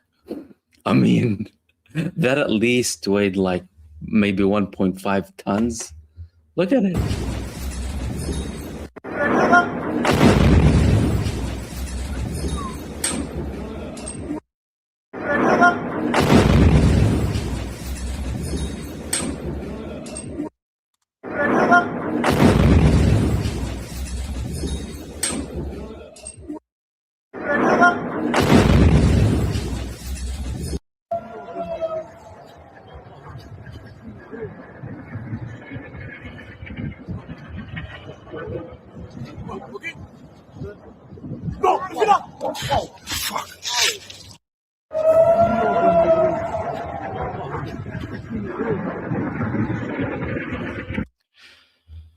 I'm interested to know if there was any sort of confirmation coming from Iran about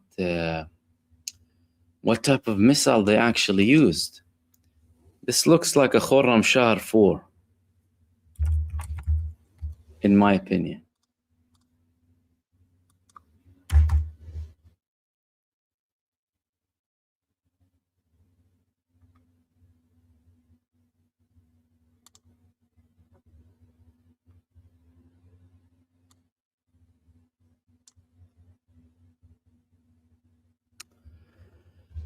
Not yet. Let's go through some of the threat, right? You know, there were talks about a ground invasion, and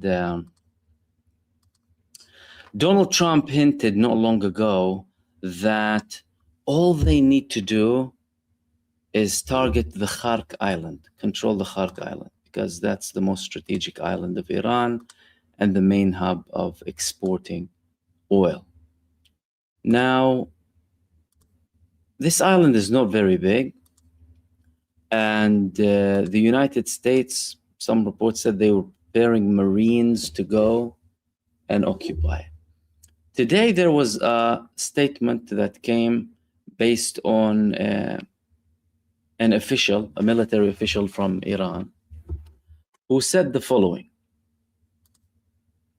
He said that an attack on Khark opens the door to escalation in the Red Sea and the Bab el-Mandeb. Again, part of the gradual escalation strategy. He confirmed to Tasneem news agency in Iran that any attack on Khark Island would be met with an unprecedented response. It would create a state of insecurity in the Red Sea and the Bab el-Mandeb Strait. The source said that if the United States carries out its threats regarding a military attack on the Khark Island, it will certainly face an unprecedented response compared to the surprises witnessed in the past 21 days. He pointed out that creating a state of insecurity in other straits, including Bab el-Mandeb Strait and the Red Sea, is one of the options available to the resistance front, stressing that the situation will be much more complicated for the Americans than it is today.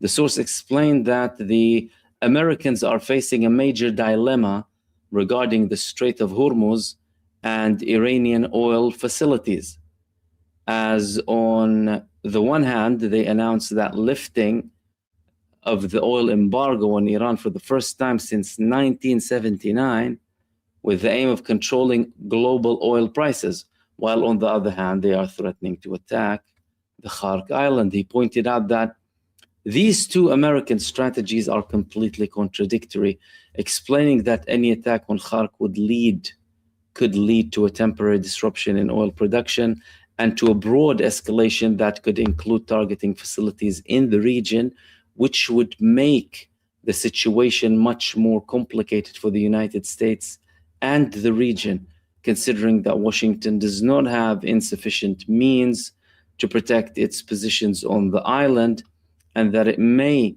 suffer unprecedented losses since World War II. I mean, the US Army is already suffering. This is the biggest military asset suffering in American history. In this context, the commander of the IRGC's naval force, Admiral Ali Reza Tansiri, confirmed via his account on X that the Guard's naval forces had struck the facilities of Al-Minhad and Ali Salim bases, including aircraft hangars and American aircraft fuel tankers, using ballistic missiles and suicide drones. Now, how likely is the United States going to take these threats, right? Are they serious about the Khark Island, or is it just a joke? What is the situation? Like, will they be willing to send Marines to occupy the island and then later on, that's it, have it under American control? Listen, the island is small, but as we can see, it's very strategic. The United States already targeted it, but it didn't hit any of the oil facilities.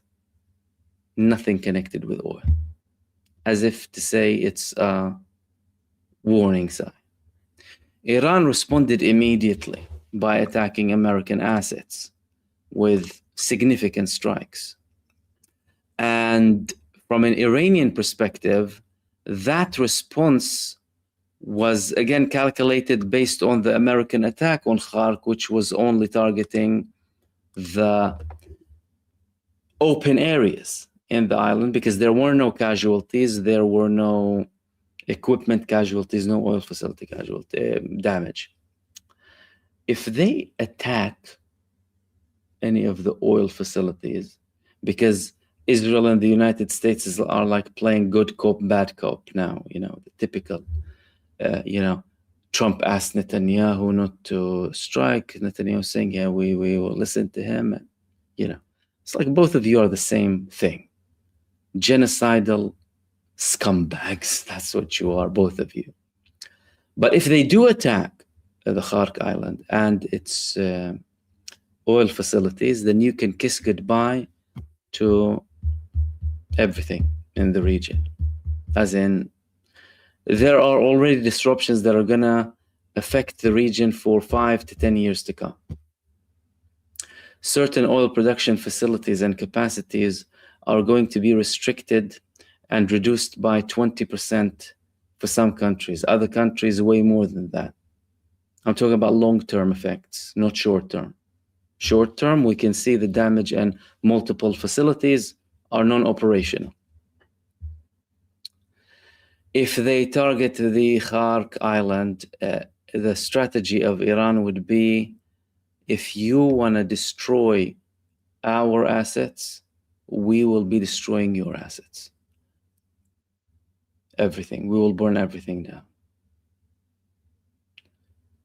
Either there's peace and security for all, or there's no peace and security. Iran wants to end the era of the American empire arrogance and Western establishment supremacy towards the world by what they're doing. And this is where things are headed to, even if there is an escalation, because Iran is not going to be backing down. They really messed with the wrong country. The Zionist colony, backed by the United States and many Western establishments, it brutalizes innocent civilians every day. Gaza, although they face fierce resistance, and they couldn't defeat the resistance. In Lebanon, they're getting hit so badly in recent days, by the way.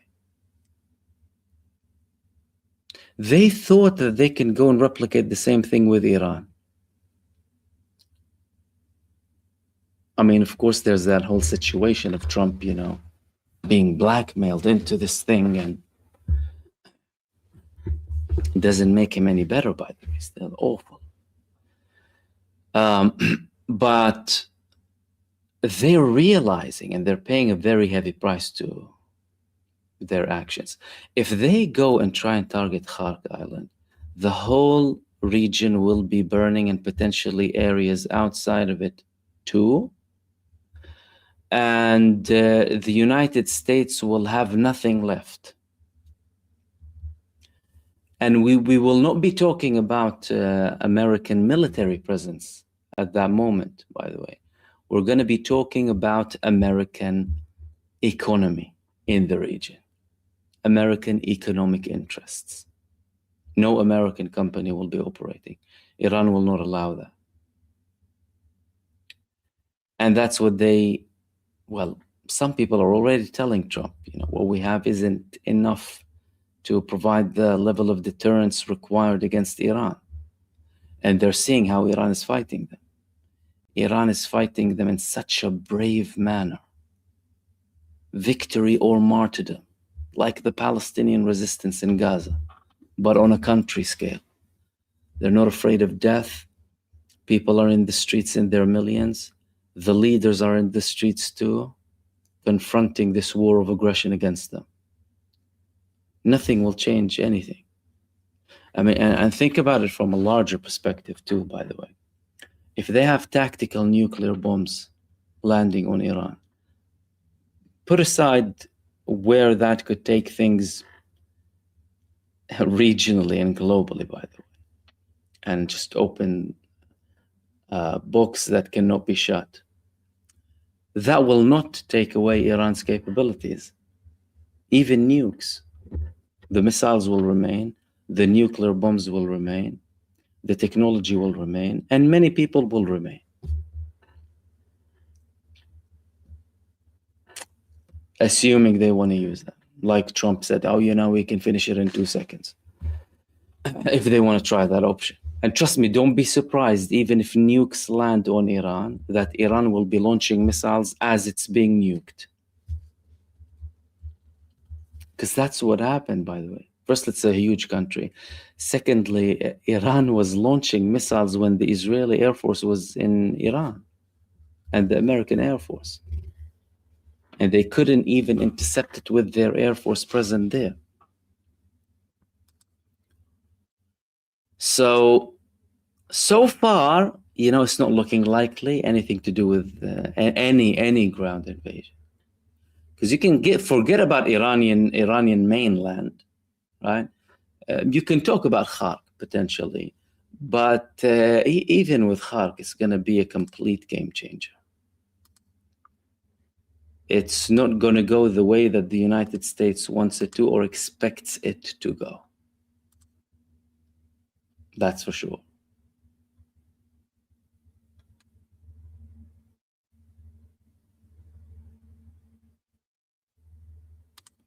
Oh, we have a bird's eye view. Okay.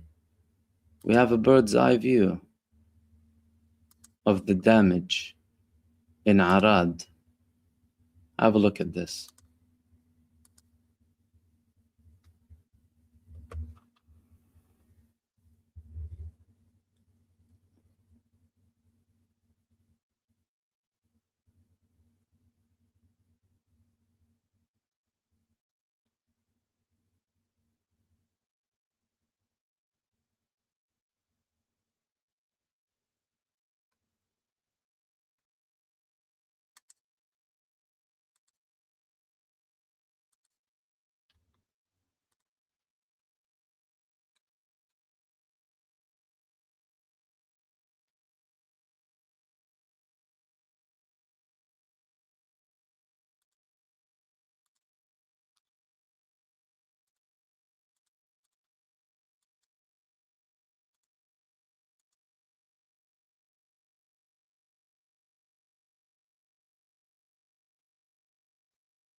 Now that's some damage there.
זירת הנפילה, זירת הנפילה. פגיעה ישירה, פגיעה ישירה. זירת הנפילה, זירת הנפילה. זירת הנפילה, זירת הנפילה.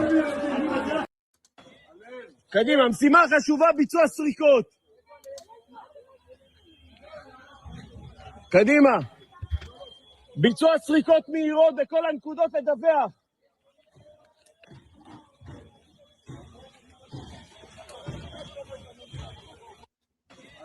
קדימה, משימה חשובה, ביצוע סריקות. קדימה. ביצוע סריקות מהירות בכל הנקודות לדווח.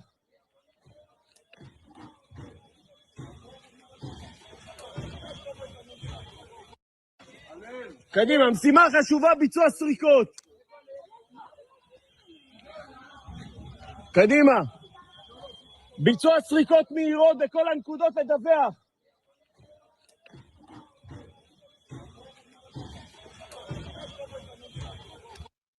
Now קדימה, משימה חשובה, ביצוע the southern brigade commander warns that damaged buildings, and Israel said 10 buildings were destroyed, by the way, from 2 missiles, or one even in Arad, they said.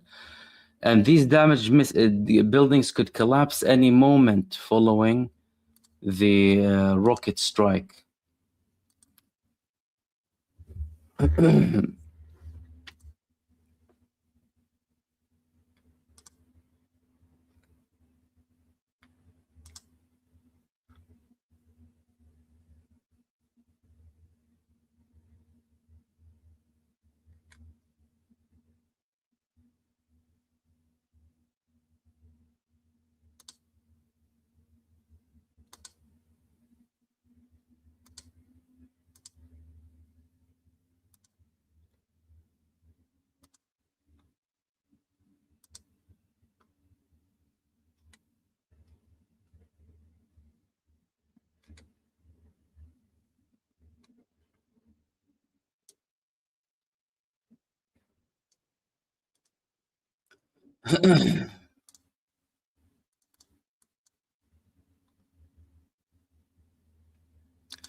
Let's talk slightly about Hezbollah. The other day, they carried out approximately 50 operations in one day, which was significant.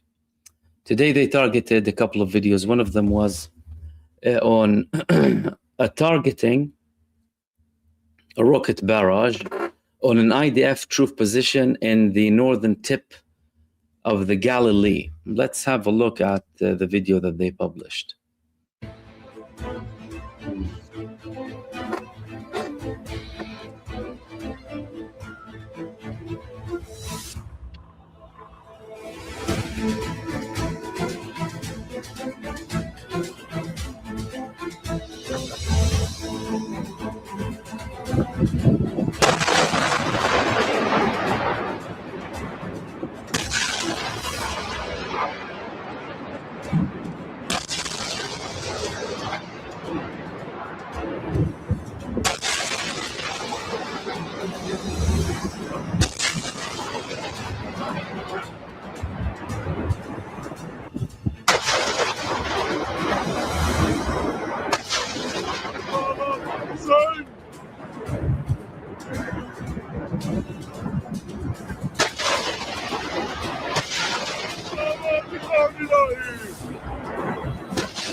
So that was the video that was published by the Lebanese resistance of their recent attack on a point in the northern part of the Galilee.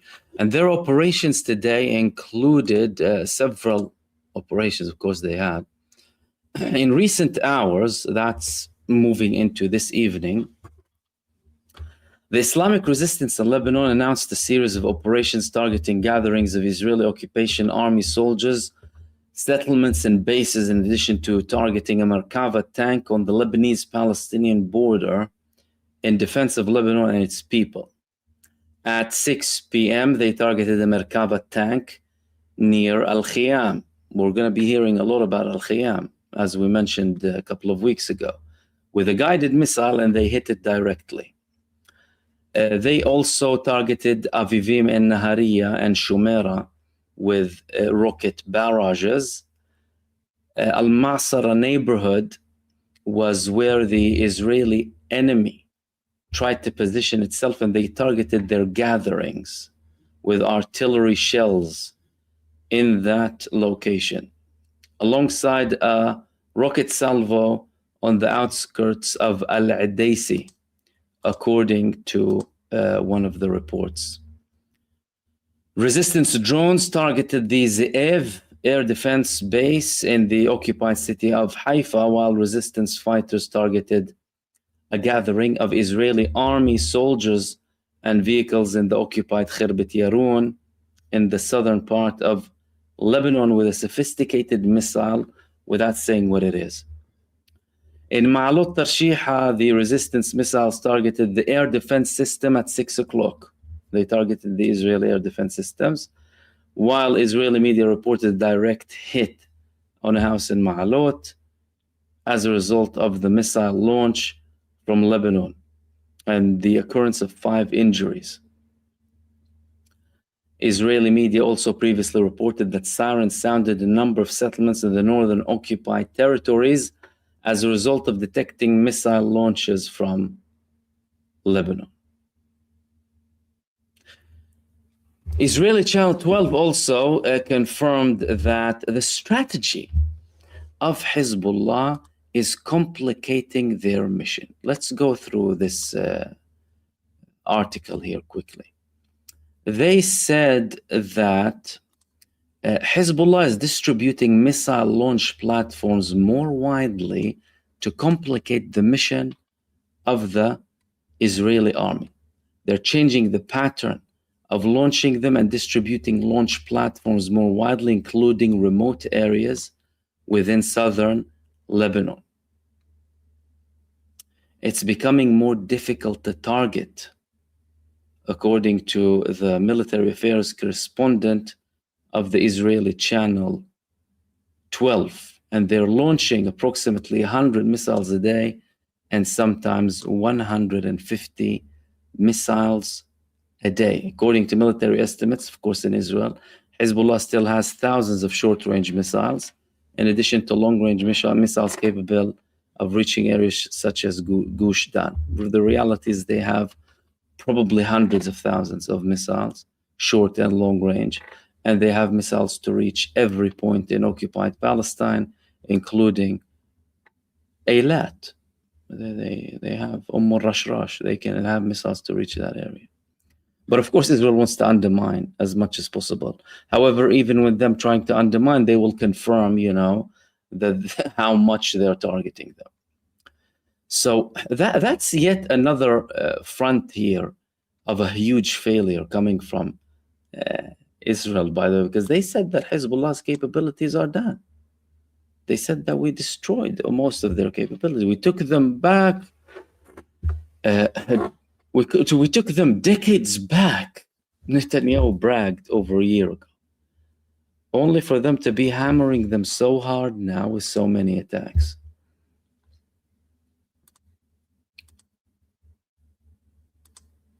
And again, we're going to be repeating this video a couple of times. This is the attack on Dimona. Whoa. Whoa. Whoa. Whoa. Whoa. Abba. Whoa. Whoa. Abba, this is the first part. Wow. That is crazy. I just get... Wow. Whoa. Whoa. Whoa. Whoa. Whoa. Israel just confirmed that that it tried to intercept the missile with Arrow. Arrow 3, Israel's most advanced air defense system. Exo-atmospheric. And listen to what they had to say.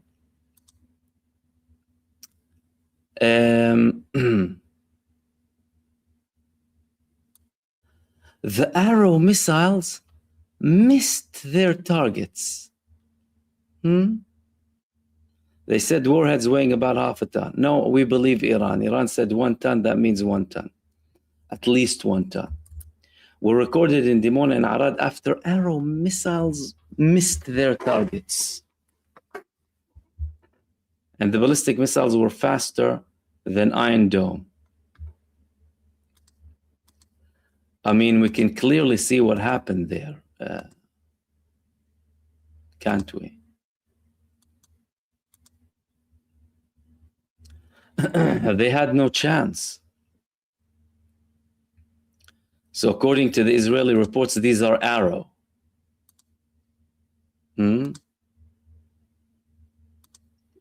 Tough luck, it didn't work. So their most advanced system didn't work, basically.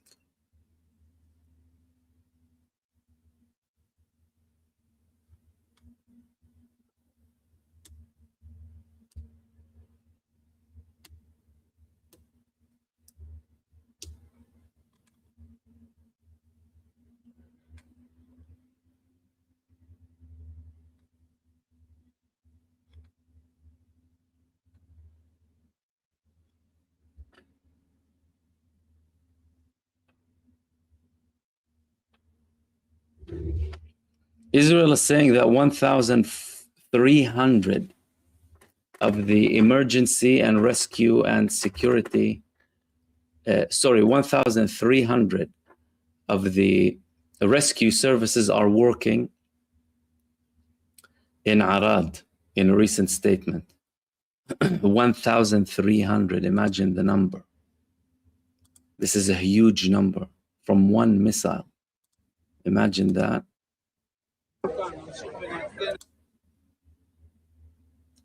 They just confirmed that to Israeli television.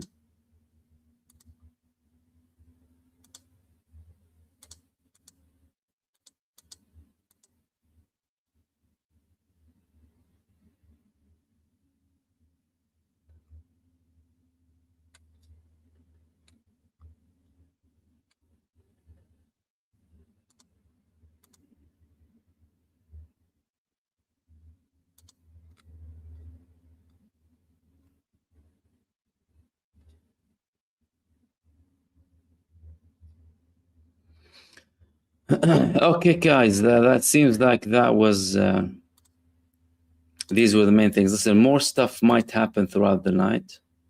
So, might have something else throughout the night. Apart from that, tomorrow we'll have either 1 or 2 live streams, then videos as well for you throughout the day too. Thank you so much for tuning in. Let's just finish with the video again. Just give me 1 second. That was the missile that landed on Dimona.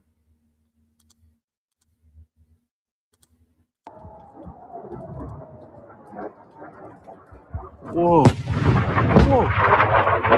Whoa. Whoa. Whoa. And there you have it, guys. We'll wrap it up here. Thank you so much, everyone. Thank you for everyone who sent supers. Much appreciated. Enjoy the rest of your evening, day, or night, depending on where you are. In the meantime, stay blessed, guys. Take care. And I will see you soon in the next video. Peace, everyone. Salam. Right now, misinformation spreads faster than facts, especially on the most sensitive global stories. NVP uses uncensored AI analysis to verify the most controversial topics and separate signal from propaganda in real time. Instead of guessing who to trust, you can see structured verification and analysis behind every major issue.